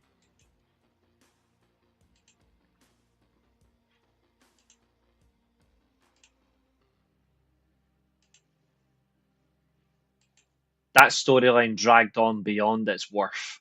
It only had like 2 memorable moments, maybe 3 at best. Actually, it is just 3. Sting's debut, Seth Rollins turning heel, and WrestleMania 30 main event. That's it. That's the only thing people remember. Yep, exactly. Exactly. And she ain't wrong. She took away what matters to her. She took away her identity, took away her exuberance and her excellence. Ding, ding, ding.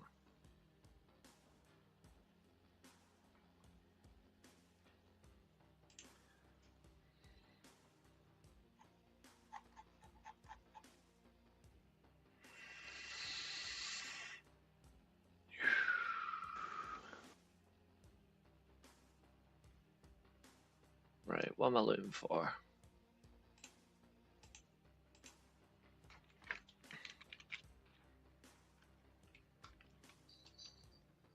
This wasn't good at all. Like I said, the only thing that mattered was the heel turn. See you later, mate. She doesn't need to.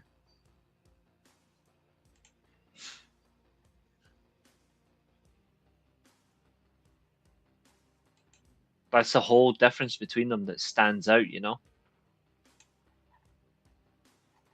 Like, that's the enjoyment that we get.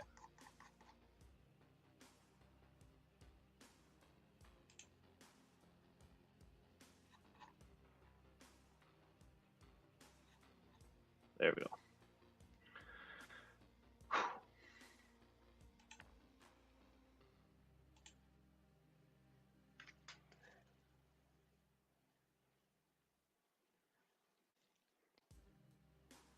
True, she might be one-dimensional.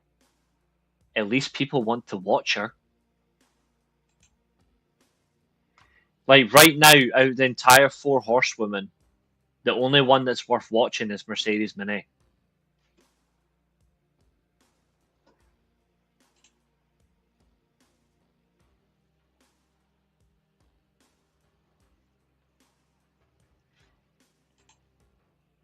Mariah May doesn't come close to Toni Storm in any shape or form. Mercedes versus Toni Storm is bigger than Mariah May versus Toni. It's not even close.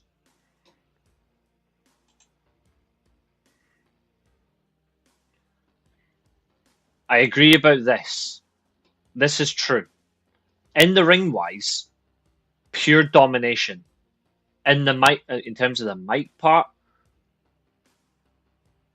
she has those moments where she has good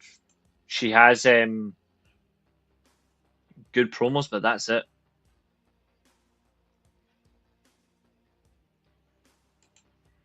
Notice how I said people. I didn't say singular.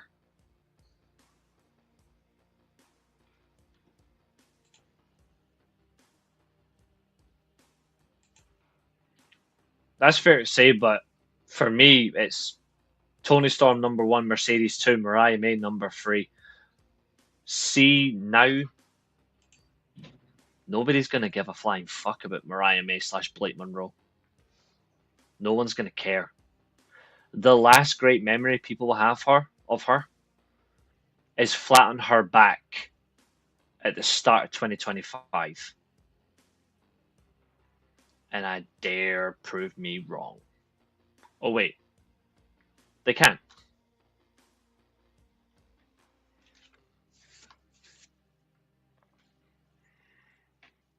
Because I'm not going to get proven wrong. But it's a shame, really, because she's a good wrestler. But now she just wants to be a Sydney Sweeney bathwater plunger.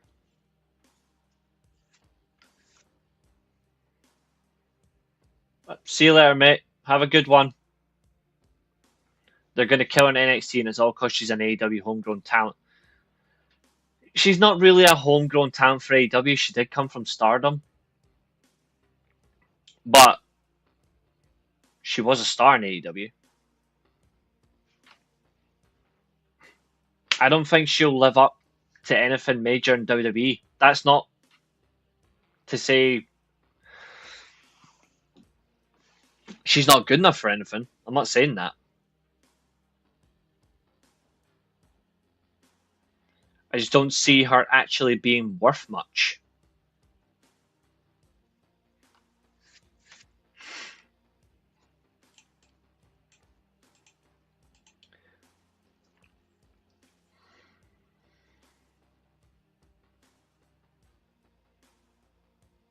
So let me get this straight.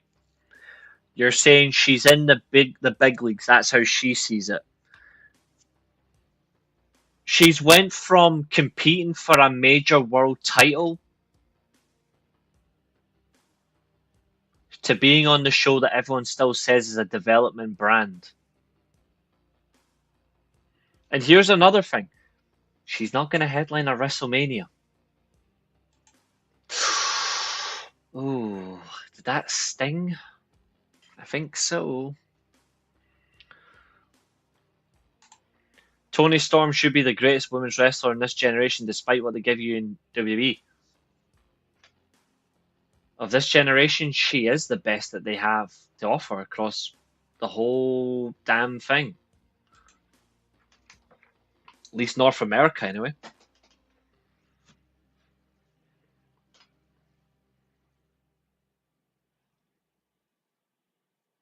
It's a shame, really, that Mariah May left from having something that stood out to her, and now she's had it taken away from her. She had an established gimmick, and now it's being replaced, and it just doesn't feel right. And I actually hate that, you know? Like, I hate that they've taken that away from her.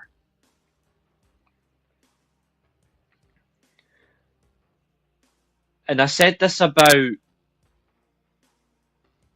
and I'm never going to change my opinion on this. I stand by the fact that WWE fumbled Bobby Roode.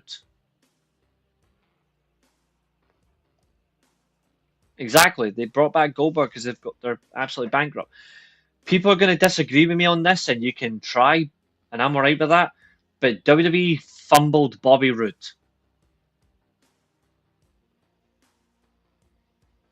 And if you dare go, oh, but glorious, you're proving me right.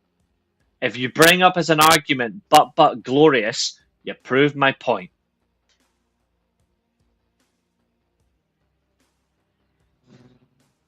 He was fumbled by WWE. No ifs, no buts, absolute. Bobby Roode in TNA was a main event world champion who was the best heel in 2012.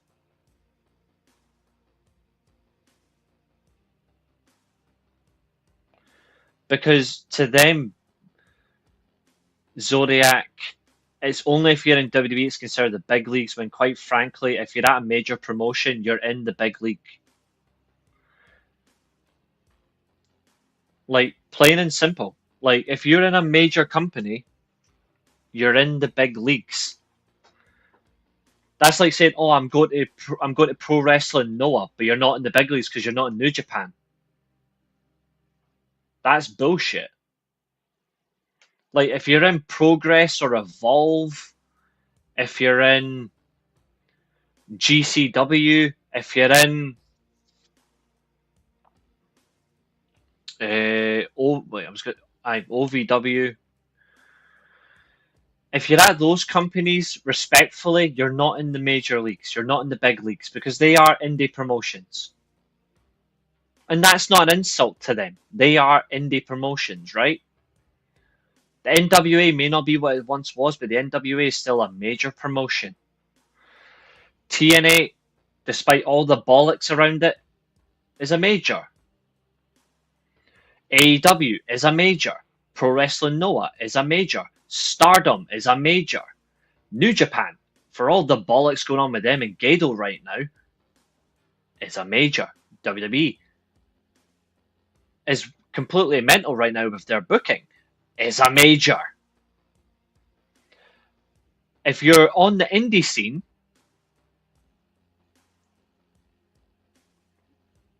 then you're on the indie scene. The indie scene isn't the big leagues.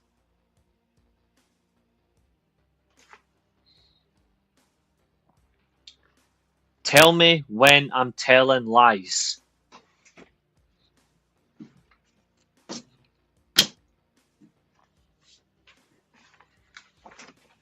And yeah, absolutely, that man spared no one and relished.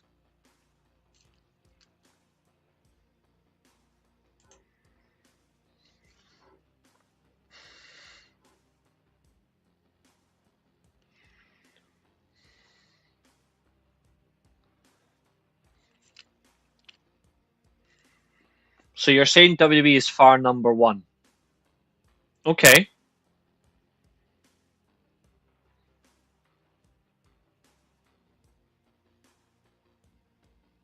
Fair. Then explain to me why their product is incredibly terrible, the booking is bad, the financials are in disarray, and even their main backers considering pulling out. One's on the rise, the other's on the rise. WWE out of the when you look at North America, if you want to look at decline and increase on numbers, in terms of the best companies of 2025, it goes AEW, despite the NXT bullshit, TNA, WWE. And I'm not putting bias in there. I'm being deadly serious. Now, WWE is number one in that way because of legacy and their name. But here's the thing. If WWE is far number one, why are they not acting like number one?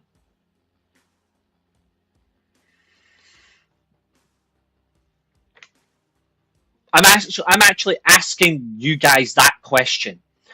And it's not to put your fandom at, it's not to dismiss your fandom. It's not to force your fandom to change. It's to see things from a different way. New Japan is the best company in Japan, right? I'm a big New Japan fan. I'm a big Pro Wrestling Noah fan. Which company is the best in Japan right now?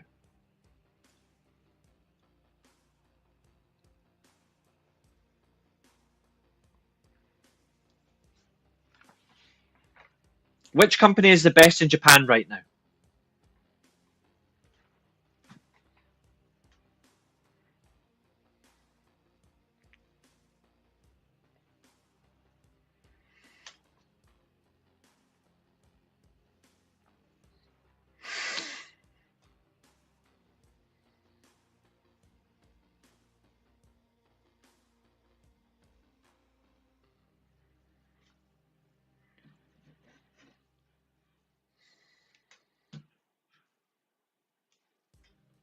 I can tell you who it isn't. It pains me to say this. It's not New Japan. Pro Wrestling Noah have had a far better year. New Japan right now are in so much confusion because they're making random shit that doesn't make sense, whereas Noah are actually continuing their stories and their shows fundamentally. New Japan need to have a fantastic G1 to go back to the top, to go back to the best in Japan. So here's the thing. They have to do that, but Bleach, you're spot on. WWE isn't as hungry. See if WWE were so damn hungry to do better.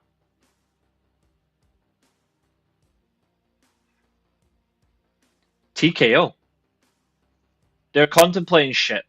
It's been coming around for quite a while. They're considering backing out. Because of how bad things are. Financially. Which is crazy, because it shouldn't be a problem. But again, they keep milking their enterprises. They keep milking their attendances. They keep milking their crowds. Other companies aren't doing that. You should. It's been reported for quite a while that they were considering it. The Netflix, and I've said it to you the other day as well, I'm not going to turn my back on that. I don't give a flying fuck about ratings, but the Netflix ratings are going down fast. They need to turn that round. They have to turn that round. Truth be told, I want them to be good again. I want them to be good, consistently good. My amazing memories of WWE are being haunted by Triple H and his Rudy Poo crew creative team. They are haunting my memories. It's painful. Whereas I look at other products and I don't feel that. I don't feel that.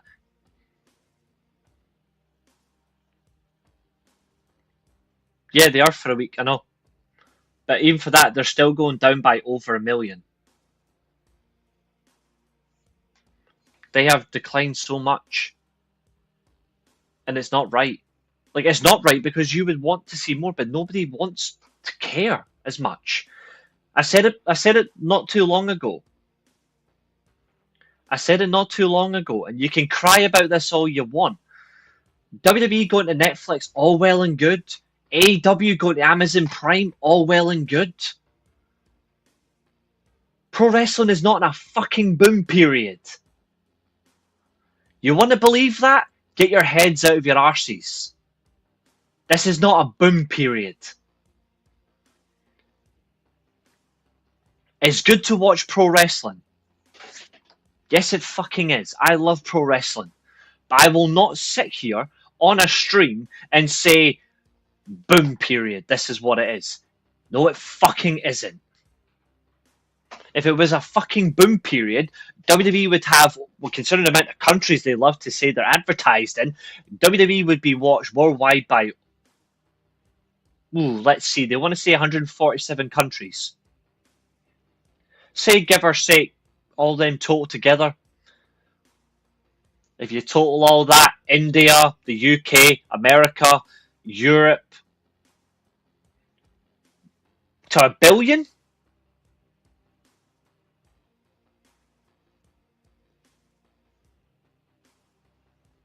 Believe it or not, this is the reality circumstance. If WWE was so popular right now, they would have over 1 billion people watching. That might sound extreme. Before we go to our triple review. That might sound extreme. Oh, I'm saying 1 billion people. But you can watch them in so many different ways, and yet their ratings don't care. Their ratings are not going to be as high as they were 25 fucking years ago. They're not going to be as high as Saturday Night's Main Event in 1988. 33 million people. AEW, for all their ratings, are they where they should be? No. No, they shouldn't. TNA, are they where they should be? Hell no. They shouldn't be. I have no loyalty to TV show ratings.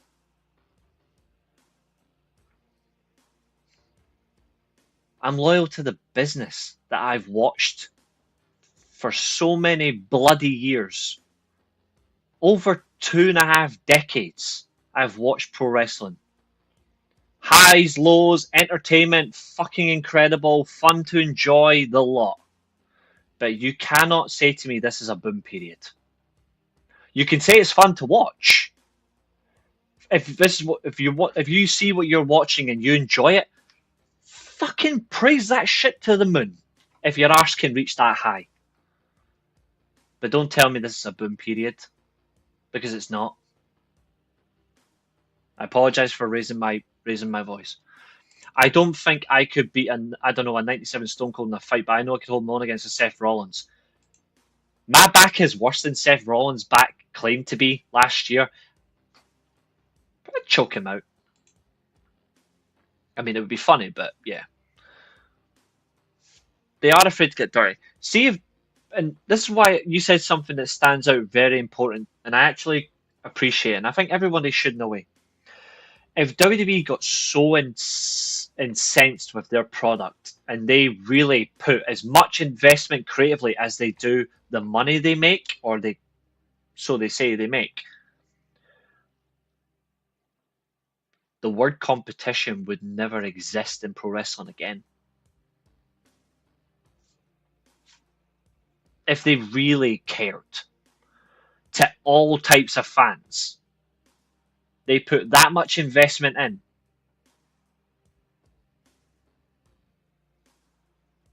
the word competition would die.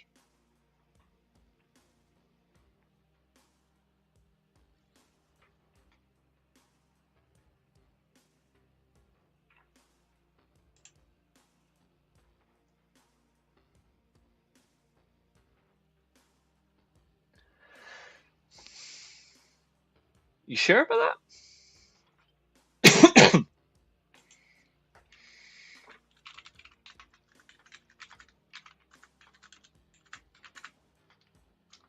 You really want to bet that?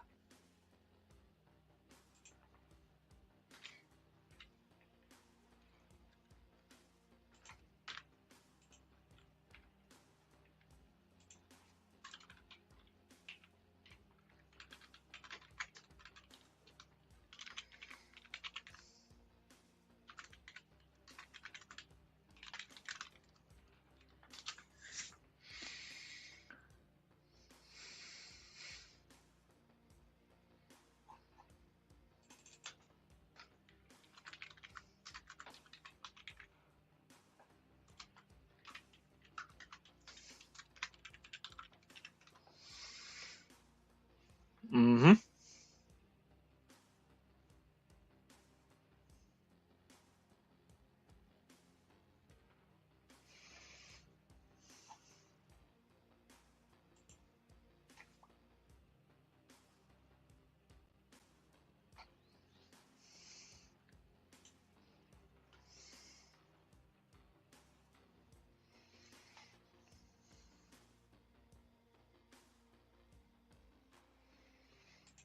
He was definitely part of it, but he did not book Stone Cold. He did not book Stone Cold versus Taker.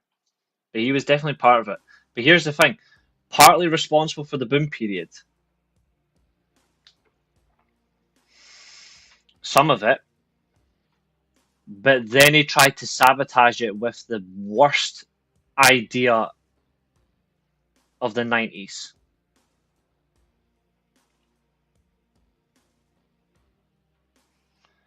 Look how fast Shotgun Saturday got cancelled. Look how long that lasted.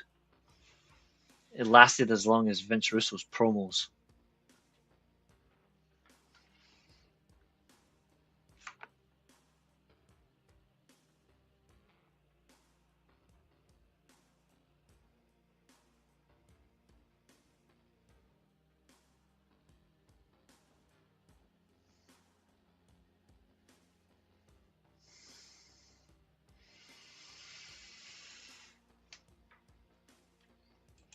I don't necessarily think they regret a 10-year deal, but I feel like they still want to get their returns. They still want to get their returns.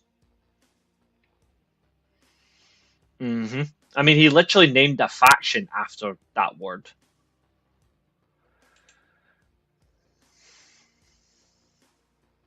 Oh, she would get mugged. Not to mention that Sable segment. That was his idea. May 2021. So you stopped watching at Backlash. So you stopped watching after Cesaro versus Roman Reigns. Interesting. I've always said that on this show. But here's the thing. They're selling.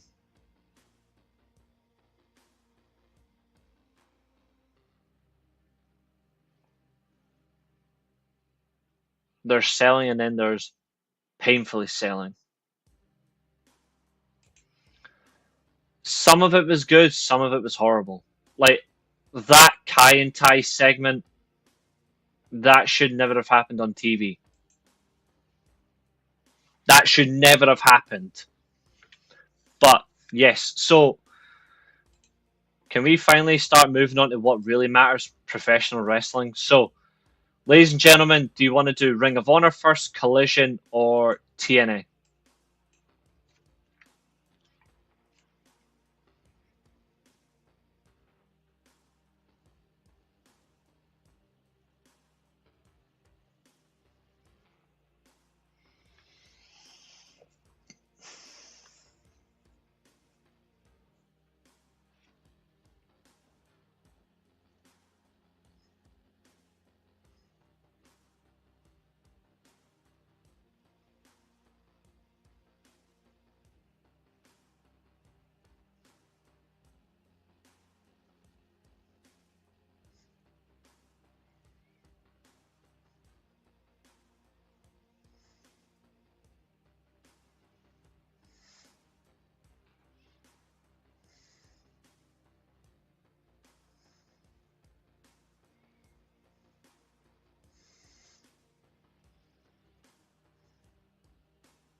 TNA, eh? Okay.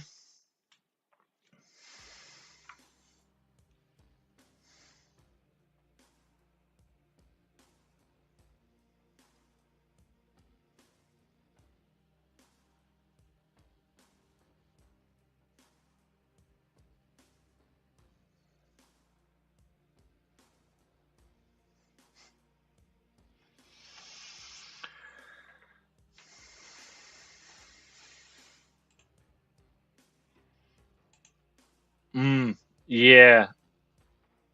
That main event pissed me off a lot.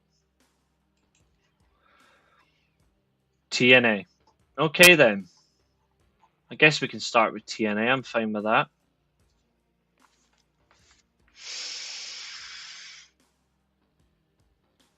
I am not going to ask Bleach. I am so not going to ask. Let me just check one little thing as well.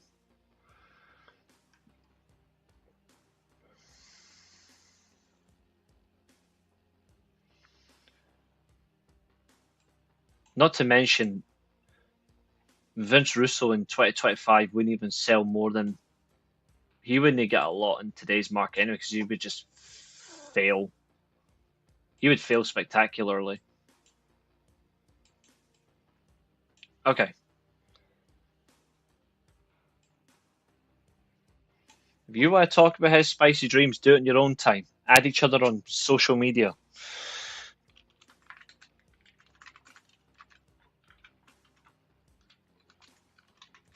Let me just get this start time.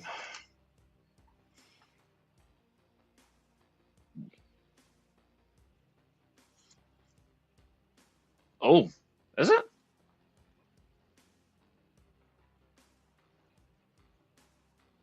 Oh, fuck. Okay. Right, okay. Shit.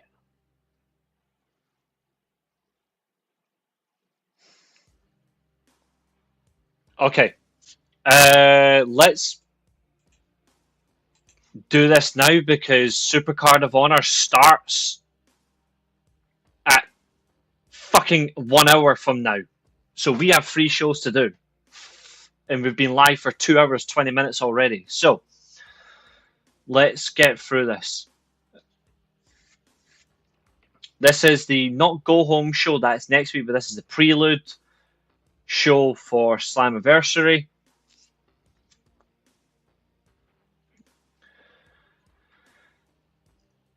On tonight's card, we have Joe Hendry speaking. Yes, he's challenging tonight. Yes, we will be doing a watch along for it.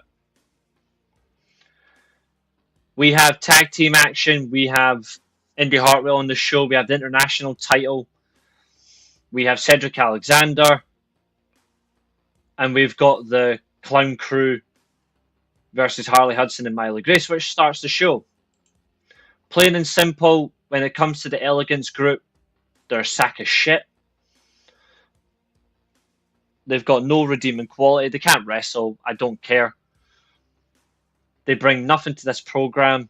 They offer nothing, whereas Harley Hudson and Miley Grace are a fun, up-and-coming UK tag team, which I actually admire watching. And I think they'll be the first challengers to the Inspiration after the Inspiration win the titles next weekend.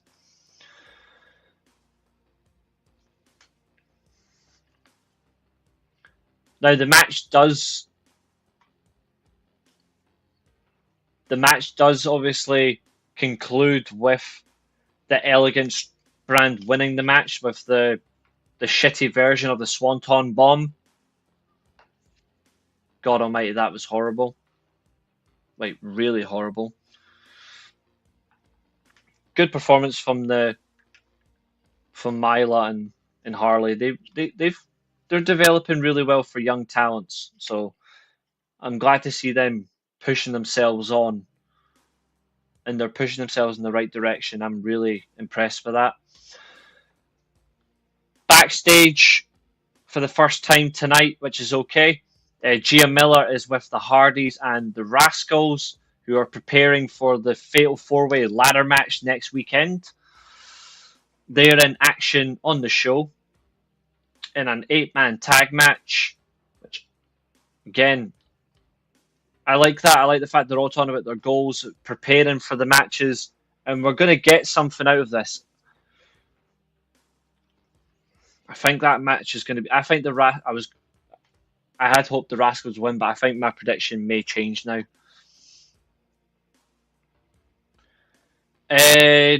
No, I don't think she was. No, I think she was just more of like a backstage person the whole way through. That's all I remember her doing. I don't remember seeing her in a match anywhere. We go to commercial break. Upon return, we get the entrance of Prime, Cedric Alexander. He comes out to the ring accompanied by his tag team partners, the Good Hands and Tasha Steelz.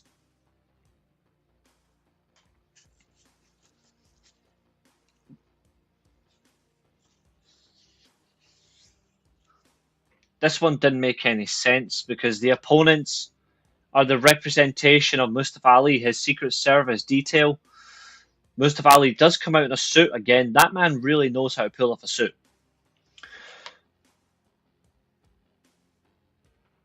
He comes out, stands on the ring apron, looks down at the ring, and then proceeds to walk away whilst the Good Hands and Cedric Alexander just lay into the Secret Service.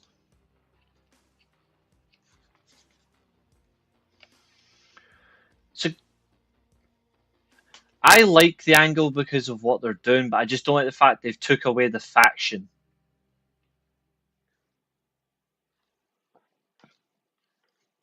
I think it was stupid that they've recreated the Finn Balor takes the.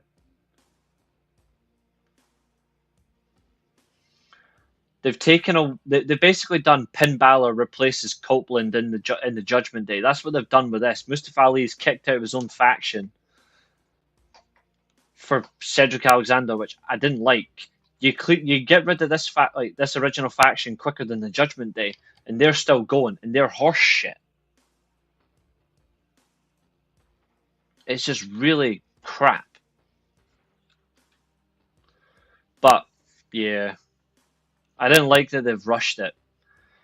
But I like that they've made Mustafa Ali a little bit more deranged and he's a little bit wearing his head's not screwed on. I really do like that. It's certainly a different way of playing the game.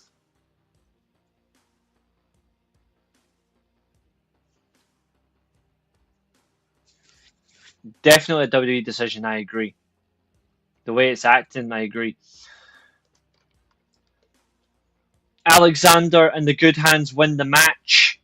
And then, shock of all shocks, Tasha Steelz with a steel chair attacks Cedric Alexander and walks off. The same for Mustafa Ali. He does the exact same. This was really bizarre. Very surprised. What exactly are they doing with Tasha Steelz?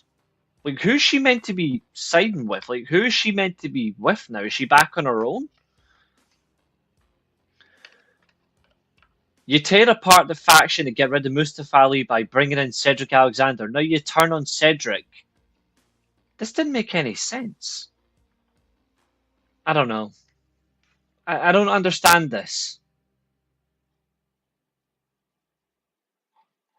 I don't understand it, but obviously there is part of it that comes later on that we can establish something at least.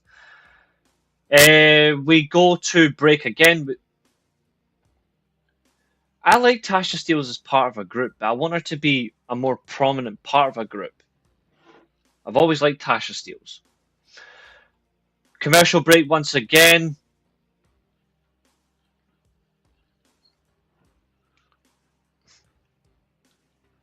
Don't go straight to gimmick just yet. They really don't know, that's for sure.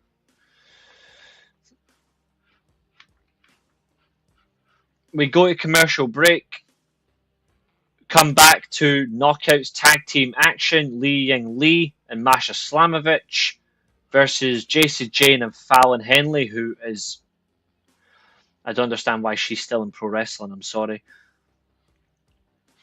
Again, why are the TNA talent entering first on their own fucking show? The NXT talent are outsiders. They should be entering first. This is bullshit.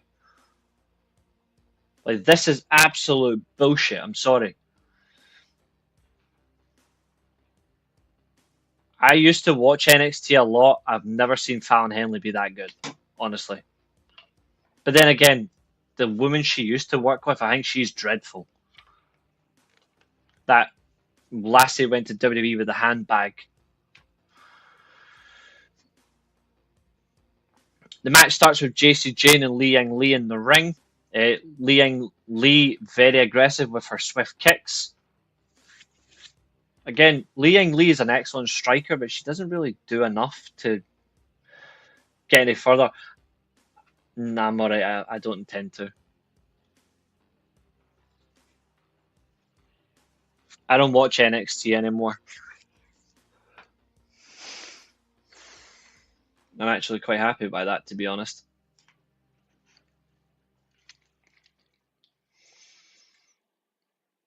JC Jane does recover quite well. She does steal control from Li Yang Li. Takes the match into her corner, which allows distractions, which forces a Master Slamovich to react. Good negative tag team wrestling. And I say negative loosely because that's what it's all about. It's cleverness in your crowd as a heel, in your corner.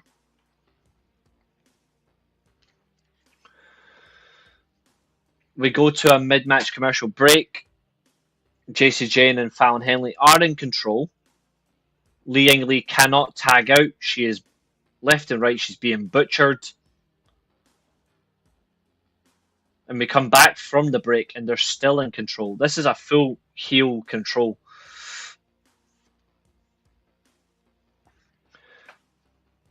Masha does get tagged in. And after that, it doesn't last long. This seems to be a recurring thing when she's in a tag match. She's out the ring for so long, boom, gets a quick, swift movement, then she hits a snowplow for a win. It reminds me of when Jade Cargill and Bianca Belair used to team up. One done a lot of the work, the other stayed still for about 10 minutes. You tag out, you do a couple of moves, and then boom, finish. I don't like that type of...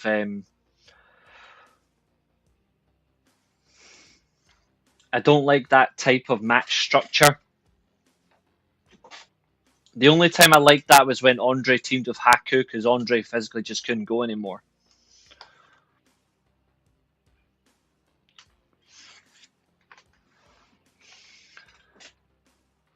The TNA injury report. I actually like this. I want to see more companies do this. Not as a copy perspective, but just it's a good way to keep fans aware of which talent are on the sidelines. So the injury report confirms that we have Myron Reed will replace Trey Miguel in the ladder match next week because Trey Miguel is going for hernia surgery, so he's not allowed to compete. And he will also be a part of the 8-man tag match teaming with Zachary Vance against the Nemeths and First Class. Another commercial break comes back. Leon Slater encounters Moose and System, and he promises that he is going to win the title at Slammiversary, and I am really looking forward to that.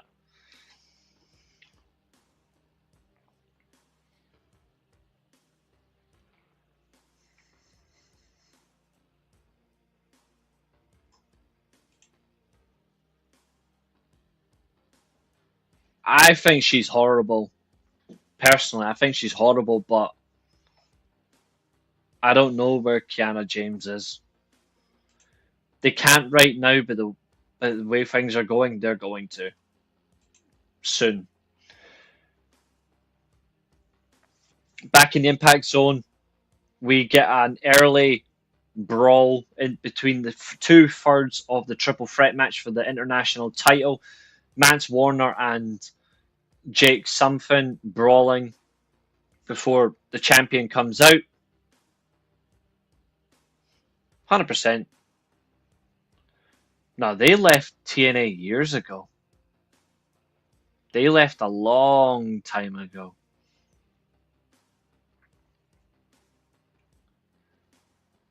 This match doesn't go long, by the way. Like, it really doesn't. But the way things are going, it was the right result. Steve Macklin retains the title with the Killed in Action, his Impaler DDT.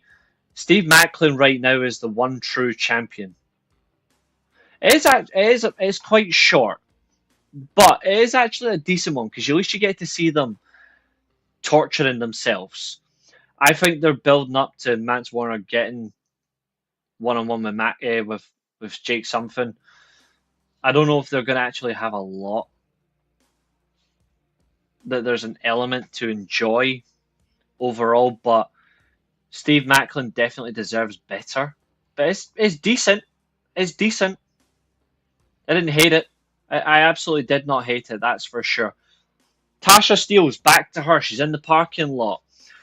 Mustafa Ali chases after the crazy heroine that she is. She confirms. Tasha Steelz proves that she is the brains. Mustafa Ali is the demented brain. But Tasha Steelz proves that she is the brains behind the faction. Confirms to the former leader that by bringing in Cedric Alexander, she knew that Mustafa Ali was going to get a stiffy in his tights and he was going to chase after her and protect her. And what does he do? He gets stiff and he saves the day. This woman, give her a fucking medal. She is so clever.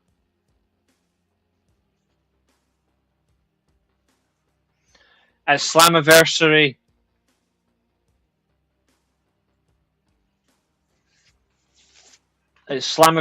we will have Mustafa Ali versus Cedric Alexander as already confirmed. The Great Hands are so damn confused by this whole situation, which is absolutely fantastic. But she shuts them down by saying, well, look at your paycheck. And she says, and she's rightly so by that, an organised Order 4 is the most dangerous group in the world. It's so good. Cedric Alexander wins, probably. Probably. I think it might be the wrong choice, but I don't think you're wrong. We then go to the Talking Chipmunk, Alicia Edwards, who appears with the system as they argue with Order 4. And a match is agreed for next week. Jesus Christ, I cannot stand this bitch.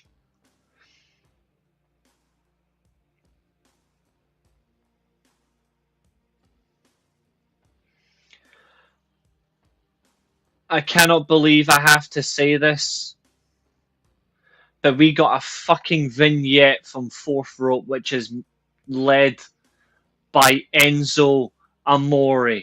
TNA, for fuck's sake. TNA, you deserve hell for this. Or whatever he fucking calls himself now. This is horrible.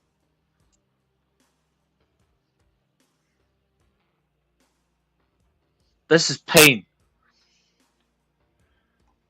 Ahead of her match with Tessa Blanchard at Slammiversary, following commercial break, Indy Hartwell comes out to face Victoria Crawford, who's been terrible in TNA.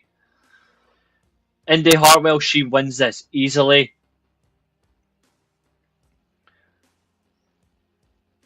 Ugh. I fucking hate Enzo Amore. He's absolute horseshit.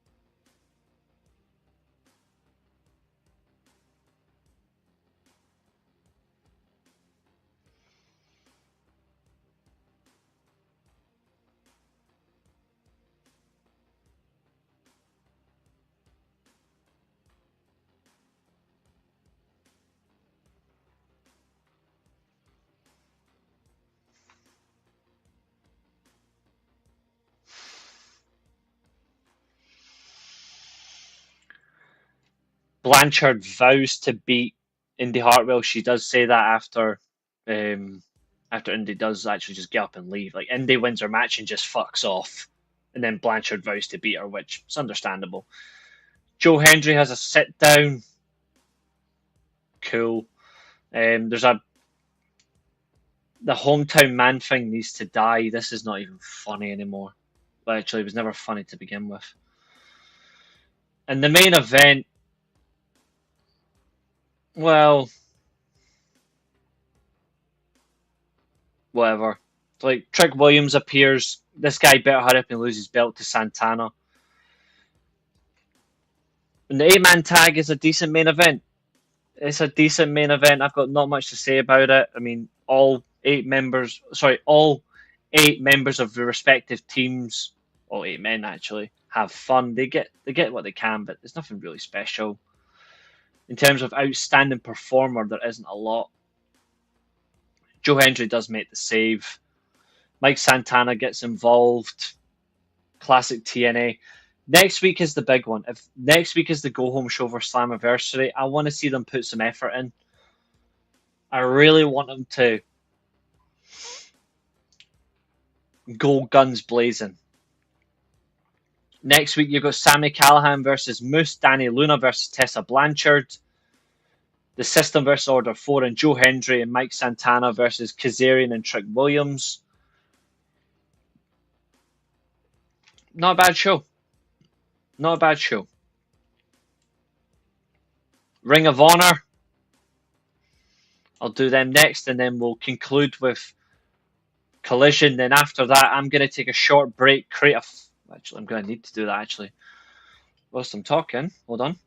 I'm going to need to make one thing. If you watched Ring of Honor, what was your thoughts on it, folks?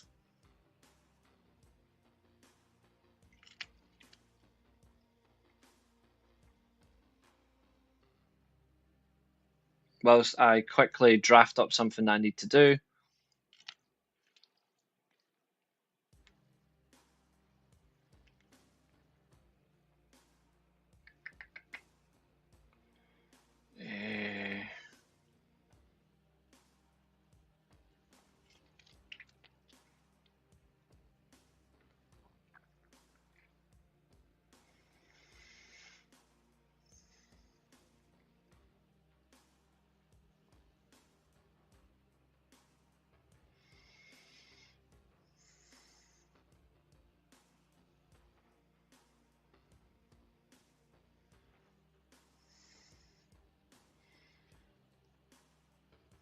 Do this.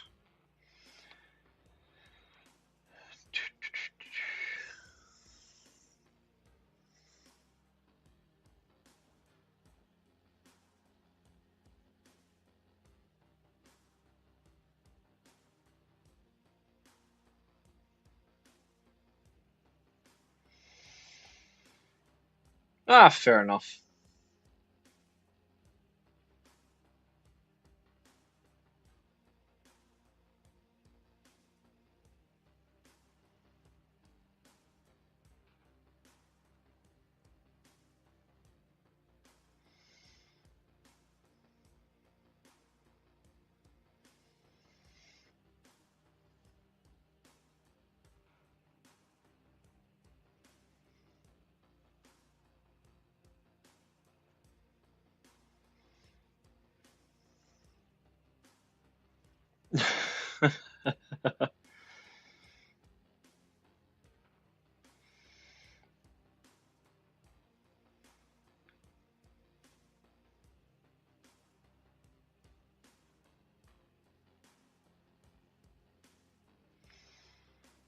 There, that looks good.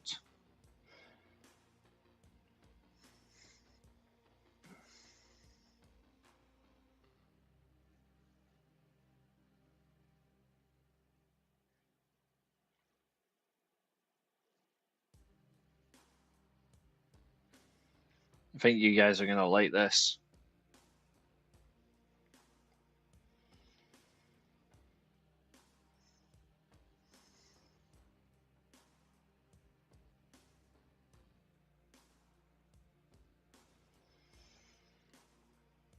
Nope, Don't want that.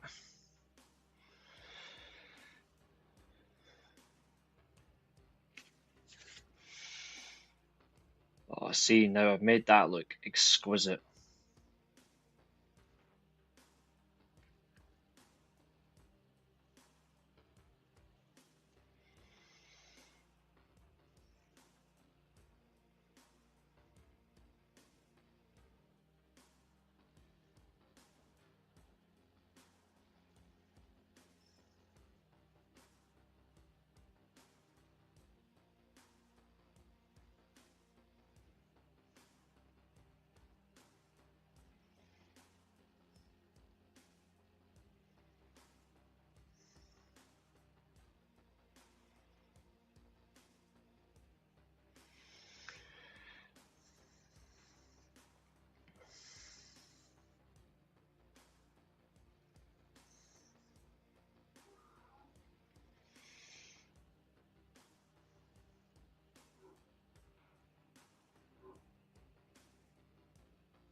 Fair enough.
There we go, got that.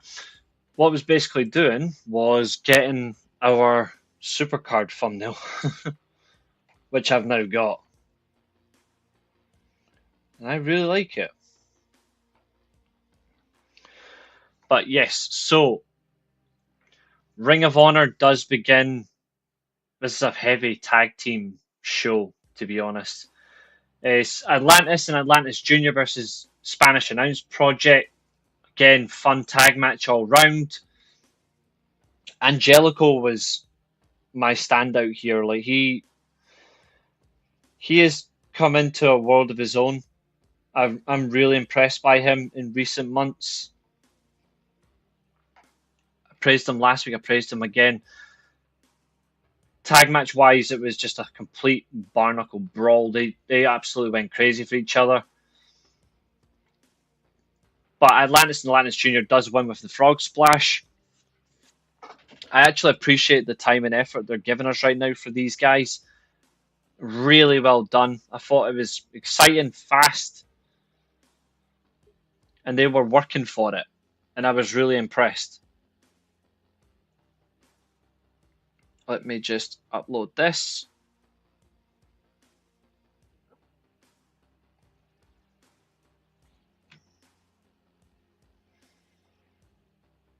This is the thumbnail.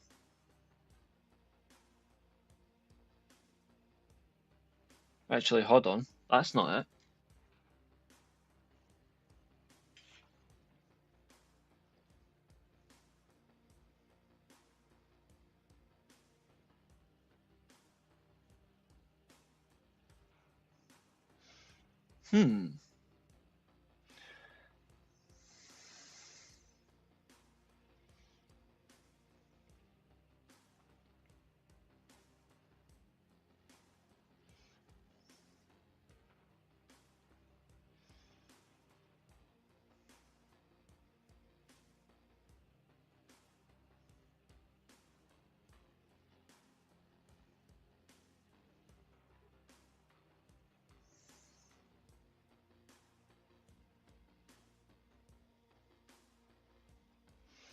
See you later.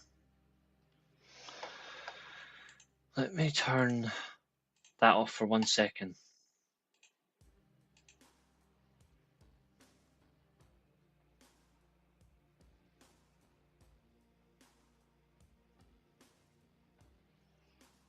I like that. But first things first.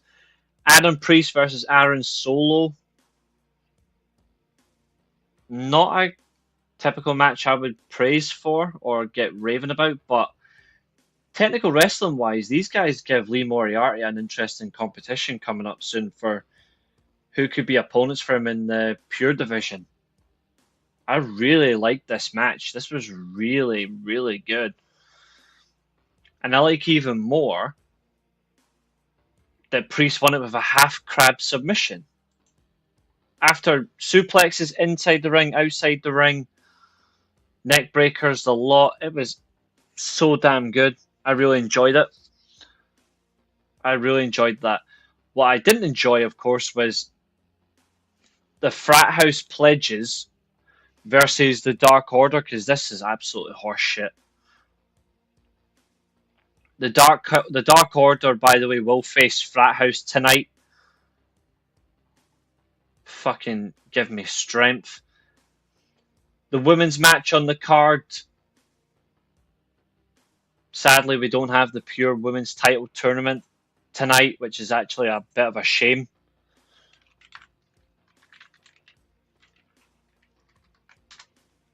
But I actually really hate that this tournament is not on.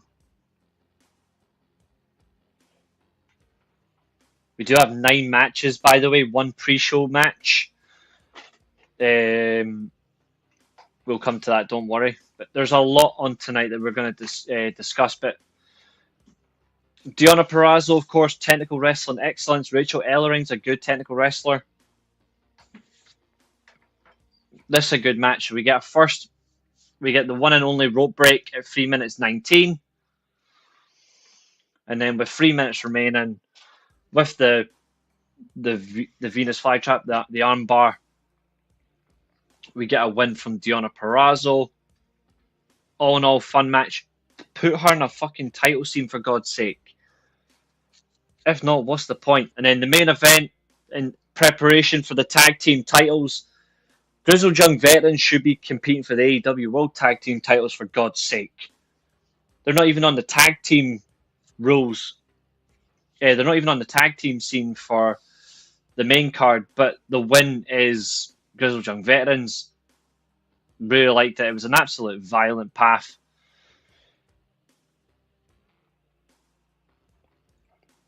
But there we go. They're closing in on 1 year as champions. Crazy. And then Collision. I didn't particularly think much of Ring of Honor this week, I'll be honest.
Ugh. Collision go home show before tomorrow's All In. First match, Adam Cole, Roderick Strong, Kyle O'Reilly, Paragon versus Kyle Fletcher, Trent Beretta, and Rocky Romero. This match stood out for one thing: the bold collision between Fletcher and Adam Cole at the very end. Exciting all round. We get to see the Panama Sunrise. We do get the boom. Paragon do win. This match is setting up really well for the TNT title match tomorrow. We have got an exciting match ahead. Don Callis as well, commentary and at ringside. He doesn't miss a beat. He really doesn't miss a beat.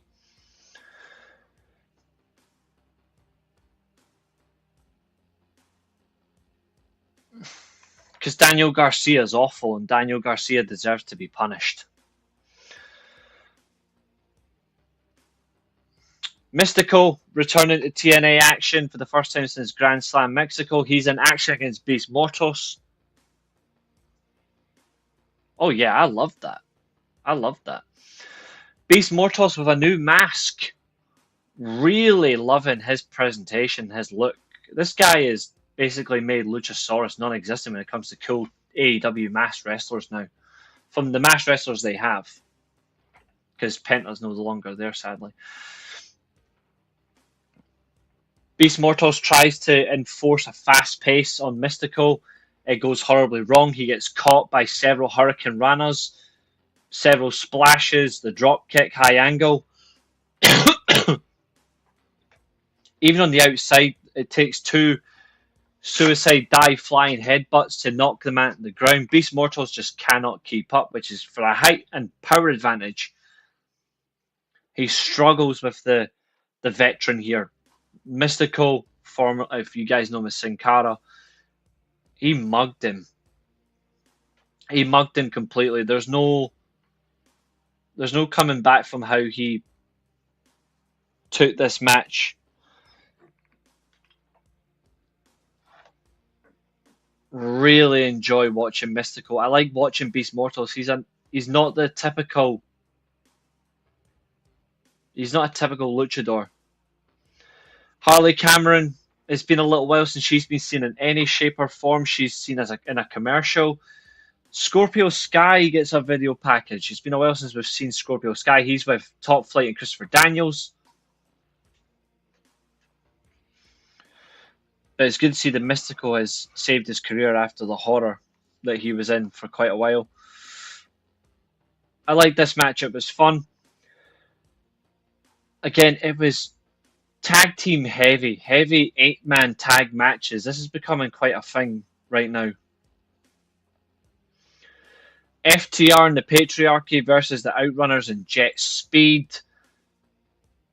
Of course, before we get this, we do get this like a short video package of Swerve Strickland and Hangman Adam Page. They put the past behind them. They quintessentially move on. And that tells a big story.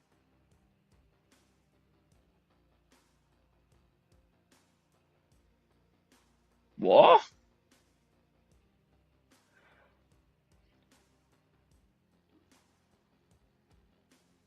According to Bryan Danielson, WWE recently contacted him to stop doing the yes chant.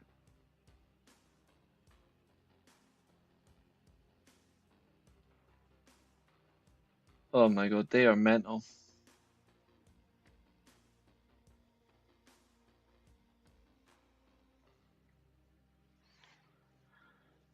They are becoming so heavy. I'm kind of disappointed myself.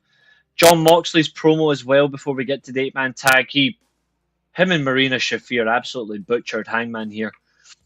And it's good considering Hangman butchered them the other night. This 8-man tag, it's a little bit of fun, but it's too much.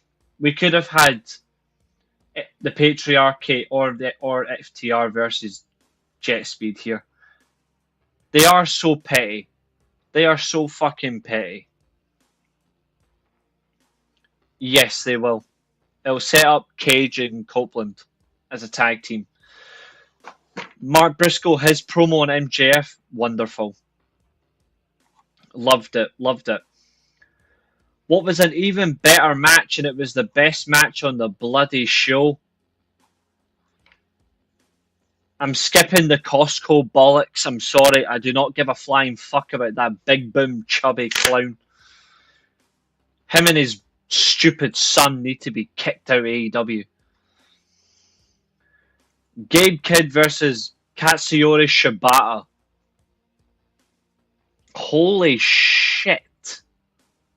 This was brutal. I loved this match. This is the best match AEW had all week.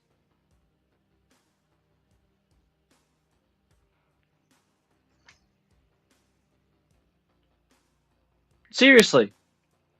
Of all the matches AEW have had all week so far from TV-wise, this was the best one.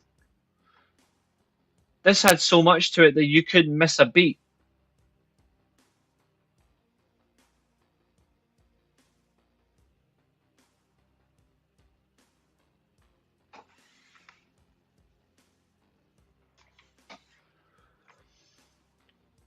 These two men knows what it means to be New Japan staples. These two know what it means to fight for the privilege and the honor of that company, and they took it to that level. They were absolutely brutal to each other. The head slaps on Katsuyori Shibata, fucking hell.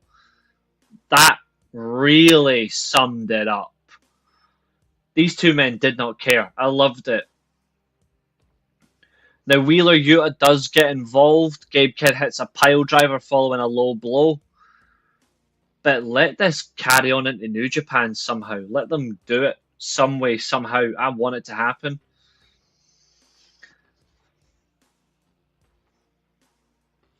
The main event, 8 women's tag team match. Again, another an 8-person tag, sorry. Thunder Rosa teams up with Mina Shirakawa, Queen Aminata, and Willow Nightingale versus Julia Hart, Megan Bayne, Thekla, and Athena. The babyfaces do win this one with Chris Statlander on commentary. It's that gut wrench sit out power bomb for the win. Oh, I can't stand these 8-person tags. But then we do get Ty J. They come out to support. I just can't. I'm sorry, I can't with this crap. These multi-person tag matches are so much. It's a good show, but stop overbooking these multi-person tags. They got good representation. They all got to show themselves. But it really wasn't fun.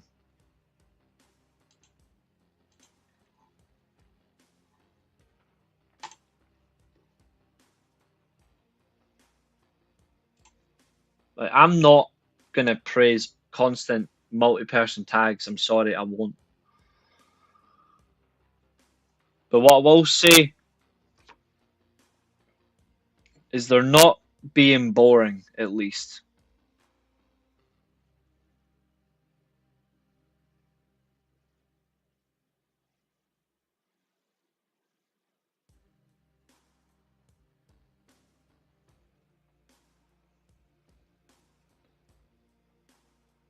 Like, they're not being boring. It's just these 8-person tags, you practically know they're coming every show. We don't need them. Save them now and again. Like, do them once or twice a month. Not every week. Not every week.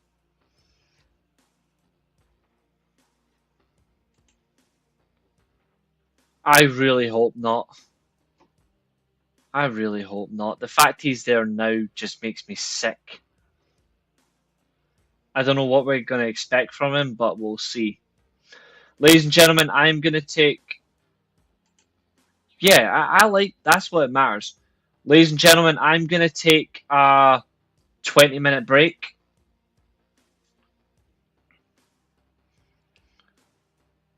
When I come back, we are going to do the watch-along. I hope you'll all join me for Supercard of Honor. It's the first Ring of Honor watch-along as well on the channel, pay-per-view wise. So, please do stick around for it. I love your guys' support. I'm giving the point this week to TNA. So we're tied purely because the too much tag matches goes against Ring of Honor. But Ring of Honor had an excellent singles match in Purrazzo versus Rachel Ellering. So out of the two, that's my match of the out of the two shows. But still fun. Still good. The Costco family absolutely suck. I hate them so much, man. They're horrible.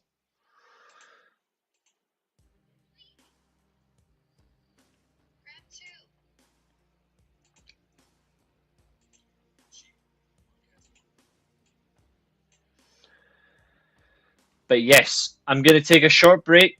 I'll be back in 20 minutes. And we're going to do the pay-per-view. So I will see you very, very shortly. But in the meantime, ta-ra.